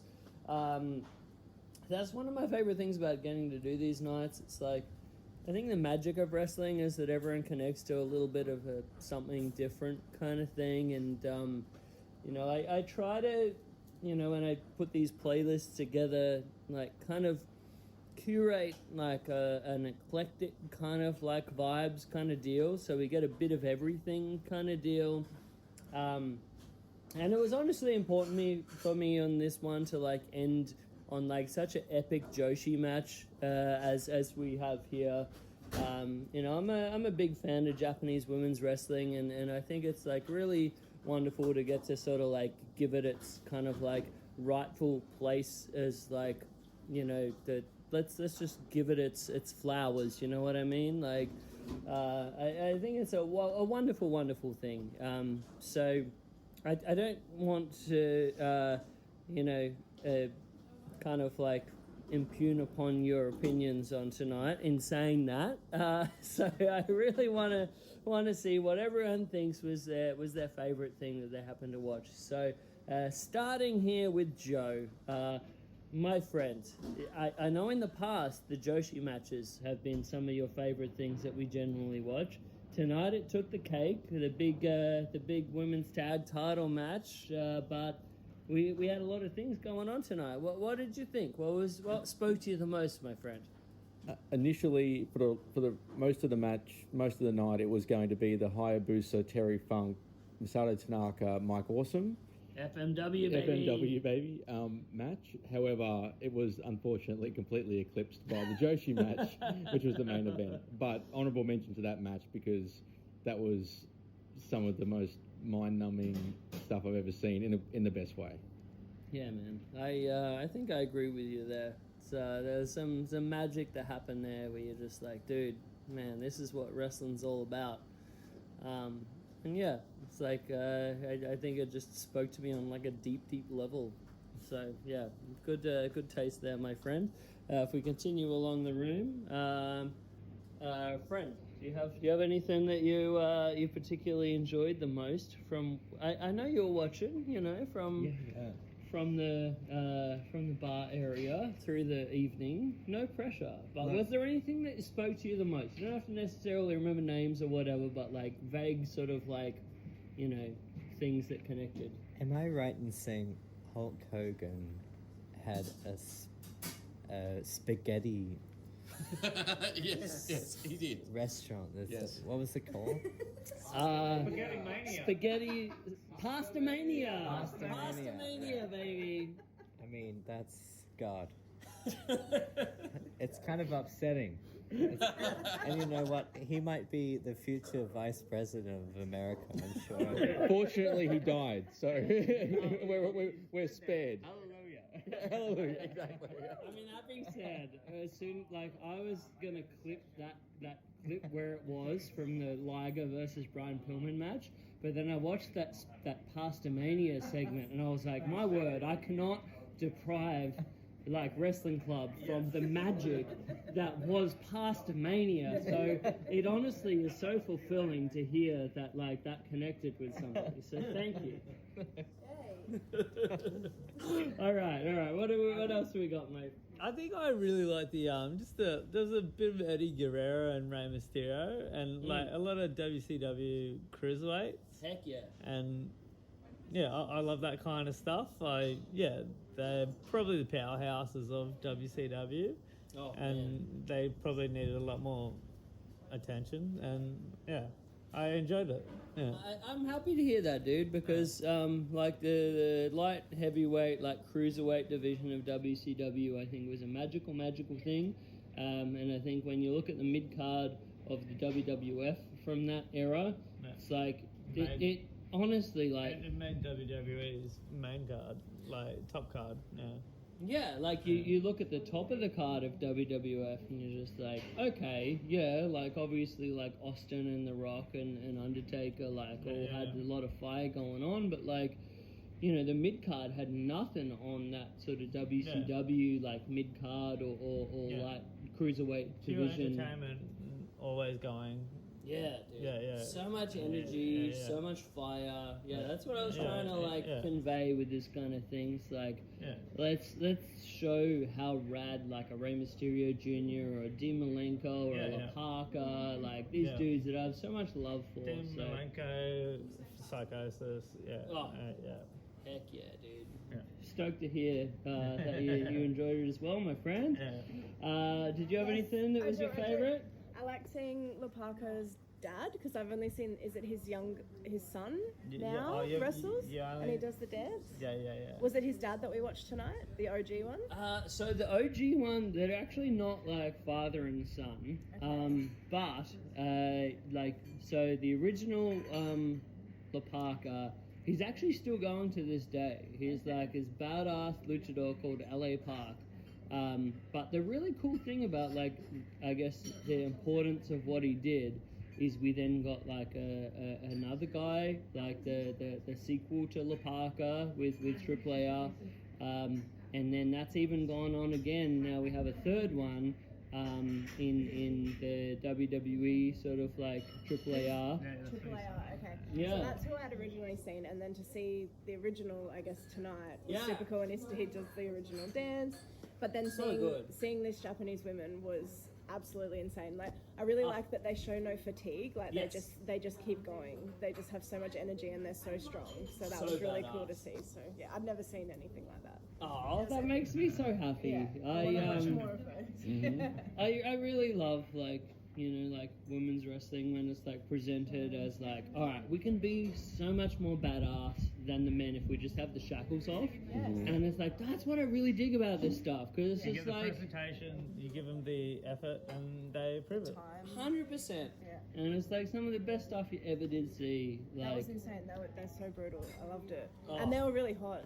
Yeah. Dude, when I was you a just bit see turned on. all of the passion and the fury, and it's it's impossible to not connect on that from a really deep emotive kind of level. Yes. So I loved it. Thank stoked to hear it. Thank you. Mate, what do we got? What was your thing that you? I love your cup of tea? I love the Tiger Mask match, but I think the Joshi tag team match at the end was the best. It was unreal. Yeah, loved it. Nice. Yeah. It's funny when I put these things together because I clearly kind of like want something to be the main event. I want to be like, all right, this is our main event, you know. So I want it to like kick ass. Yeah, it's nice to hear when it sort of was like that level to where everyone's just like, yep, okay, nothing can compare. Blew everything out of the water. Thanks, mate. Yeah. And then we have Bradley here. What did you think? I'm going to go with Tanaka and Hayabusa versus Mike Awesome and Terry Funk. Brad, this has blown my mind. I wouldn't have necessarily thought of you as a fan of FMW if we were, you know, talking about these things. Probably not normally, but I mentioned it earlier, but I appreciated the 6 table spots they had planned and the one table they had to do it. So it just did all the spots for them. It was like, and the table just got more and more destroyed for that first half of the match. Like, I found that very entertaining. I mean, in like Japanese tables, really, they're the workhorsemen of all wrestling tables. Yeah, if we when think it first about got it. a bit of a dent in it, you go, oh my God, how hard did he hit him that it made a slight dent in the table? So, yeah, that's my pick. Thank you. And I also take that as a little bit of a compliment from our long-running, Tanaka versus Mike Awesome rivalry. That's a key part of the lore of Wrestling Club that we have here. So no spoilers, but I assume that's going to continue onwards as we go to our future events. And then we have one final one for tonight. I was going to say the FMW match because I'd always read about FMW, but I'd never actually seen any of it. Oh, sick. I'd never seen it. I always read about it, the deathmatch stuff, and who's the guy who was in charge of it? Onita. That's one. But yeah, to actually see it was really cool. But the Joshi match, like you can't go past it. It was amazing. And just that classic Japanese thing of like false finish, just that build up attention, and you don't know when it's going to be resolved, and then they finally do it, and then you get that catharsis that kind of comes out of it, and it's really cool. Yeah, man, there were so many moments where it got me as well, like in watching it, sort of like the near falls and everything. You're just like, dude, I was a sucker on that one, and then they just keep going and going and going, and you're just like, that's the magic of it all, really. Yeah, it was cool to see as a long time like New Japan guy. To see, I haven't seen that much Joshi stuff, so it's nice to kind of get a taster of that and see where it is. So it was cool. Thank you. Makes me very happy to hear. Keep coming to Wrestling Club if you want to see FMW. Yeah, please. And Joshi. We have more of it on its way. And what was yours, Chris, though? If I had to say mine, dude, I've been so sort of like on the precipice. Like, there's a part of me where I think I might need to rewatch them a little bit more. But like, there was something that was like a weird magic about the Eddie Guerrero Regal match that just like spoke to me on like a weird deep level. I don't know, like, because I was obviously also a big fan of the Joshi match, and that's the reason why I put it in the main event slot. So I might need to do a little bit more pondering, so we might need to tune in to Friday to see whatever the match of the week ends up being. But my sort of like, you know, my intestinal kind of like element is going more towards the Eddie Regal match. But that might change. We'll see how we go. But I would like to take this moment to thank everyone for coming along to Wrestling Club number 15. I'm really stoked to see some different faces here as our first ever Monday evening event. It makes me very happy to see this thing growing. I play some very niche things, so there's sometimes where I'm just like, who is going to want to indulge my ridiculousness? And then people do, and it makes me very happy. So thank you so much, everybody. Thanks, Chris. Wrestle Club.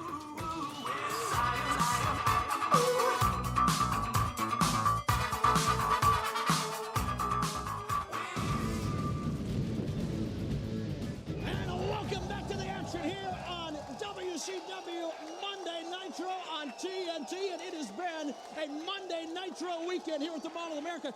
Earlier, we had a chance to catch up with our own WCW World Heavyweight Champion, the one, the only, Hulk Hogan. Check it out. All right, Michael Jordan's got his restaurant in Chicago. Coach Don Shula of the Miami Dolphins, he's got a steakhouse. But WCW's own World Heavyweight Champion Hulk Hogan, he's got Pasta Mania in the Mall of America. I want to try to get a word with him if I can squeeze in there. Hulk Hogan coming up. Debut edition of Monday Nitro. You've got Big Bubba in the main event. Who is the greatest wrestler in the world?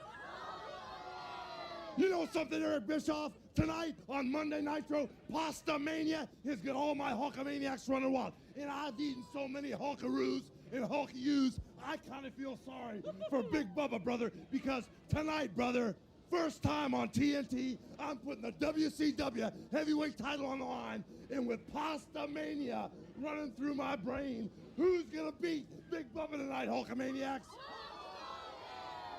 And when I'm done dragging him around the Mall of America and all my Pasta Maniacs are tearing their WCW shirts off, brother, I'm going to give Big Bubba a dose of my Hulkaroos up there, and then I'm going to body slam him again. You know, with little Hulkamaniacs like that, Pasta Maniacs all around the Mall of America, Big Bubba, you better tighten up that waistline, brother, because the Hulkster's slim and trim. I've been eating my Pasta Mania, and what you gonna do in the Mall of America, brother, when Hulk Hogan, Pasta Mania, and all my Pasta Maniacs run wild on you? What's he gonna do? All right. Oh man, so good. So I want to thank everybody so much for sticking it out for an extra beefy length show here. Stay tuned at the end. I may have another little something special for you there. But man, I think that was a really good Wrestling Club night, all in all. And I hope it worked and you enjoyed it. In an audio sense. I hope you can go back and maybe check out some of those matches. YouTube and Daily Motion are two wonderful resources for all of this stuff. I really enjoy getting to do these in-person events. The community of it was super cool. So happy to hear everyone there as we went around the room and their thoughts and their love and their passion for these kind of things as well. But I'd like to thank you, the listener. Again, if you would ever like to support, christhings.com.au is the place to go to buy fancy art prints of a lot of this stuff. I have two matches that we played on this evening that I have match of the week art prints up on that website for, that being the great WCW Nitro Lucha Trios match was my last match of the week, and I had a lot of fun with that one, as well as, of course, the Super Porky versus Tiger Mask one, if you'd like to take a little gander at that. I guess we'll have whatever my favorite match of the week of this lot is going to be for my big match of the week tomorrow. We'll see how we go. I have a bit of an idea of what it's going to be, but as I mentioned, I don't know, might still be a little bit undecided. I think there's a good chance it could end up being the Regal versus Eddie one, but we'll see. Anyway, stay tuned as well on Instagram. At Chris Things on Instagram is where you'll see that posted tomorrow morning, as well as all the rest of my nonsense.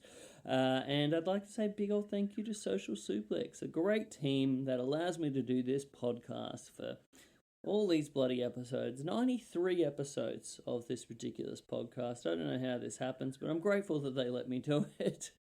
Likewise, I'm very grateful that the Scratch lets me do these Wrestling Club nights. But yeah, socialsuplex.com, home of this podcast, a bunch of other rad wrestling podcasts, from One Nation Radio to Keeping It Strong Style to the Trish and Sarah podcast to Tunnel Talk to Imp's WWE Adventure to the All Things Elite, the AEW Match Recommendation podcast. You got a whole bunch of stuff over there, so give it a little look-see if you'd like. You can also donate to this show on there. You should see the description part of this thing. There's a little link. Don't feel obliged. If you want to shout me a coffee, it's always appreciated. But I appreciate more than anything your attention to staying tuned for an hour and 55 minutes of my rambling nonsense. Man, thank you so much. And I'll love you and leave you. I hope you guys have an excellent week. I'll let you know how the old birthday goes as of next week. But yeah, stay tuned for another little something special from the night that was. But enjoy. Till next time, this has been Wrestling Art with Chris Things. See ya. Do the hammerlock. I do the hammerlock. Do the hammerlock, you turkey necks. Yeah, do the hammerlock. I do the hammerlock. Everybody's doing it. Do the eye gouge. Yeah, do the eye gouge. Do the eye gouge, you turkey necks. Yeah, do the eye gouge. I do the eye gouge. Everybody's doing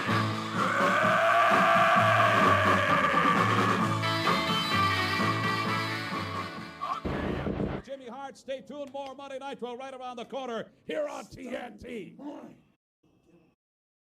Our world is about to change. Enter the realm.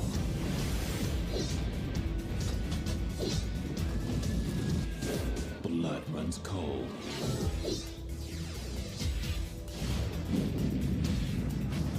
In each of us burns the fury of a warrior. Glacier.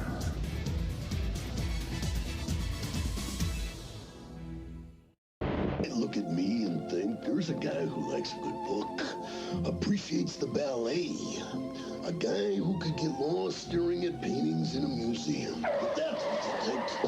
You're crazy, you're nuts! Your elevator doesn't go all the way to the top! I like this excitement and lots of it. That's why I love WCW. And that's why I've been snapping into Slim Jim since I was an itsy bitsy macho baby. Yeah, man, that's excitement. Speaking of excitement, WCW has sponsored a car in this year's NASCAR Busch Grand National Series. That car's going to be going head to head with this baby right here. Slim Jim number 44. There's going to be some wild racing going on. Oh, yeah.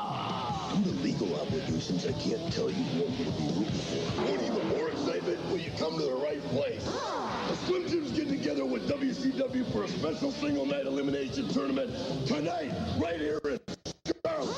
Yeah, you're going to see it live. The winner goes on to wrestle for the World Television Championship when Slim Jim presents WCW's Bash at the Beach in July. Somebody's going down that night. No Slim Jims for that guy. No way. Hey, Randy, how about a lift? No problem. Hey, Ryan Reynolds here from Mint Mobile. Now, I don't know if you've heard, but Mint's premium wireless is $15 a month. But I'd like to offer one other perk. We have no stores. That means no small talk. Crazy weather we're having. No, it's not. It's just weather. It is an introvert's dream. Give it a try at mintmobile.com/switch. Upfront payment of $45 for 3-month plan, $15 per month equivalent required. New customer offer first 3 months only. Then full price plan options available. Taxes and fees extra. See mintmobile.com. Okay, you're gonna freak out at this deal. Chatbooks is giving you 12 monthly mini photo books for just $12, plus free shipping. It's the easiest way to finally do something with all those photos on your phone. Finally. No stress, no hassle, just memories made easy. Go to chatbooks.com/get12. That's chatbooks.com/get12 before this deal disappears.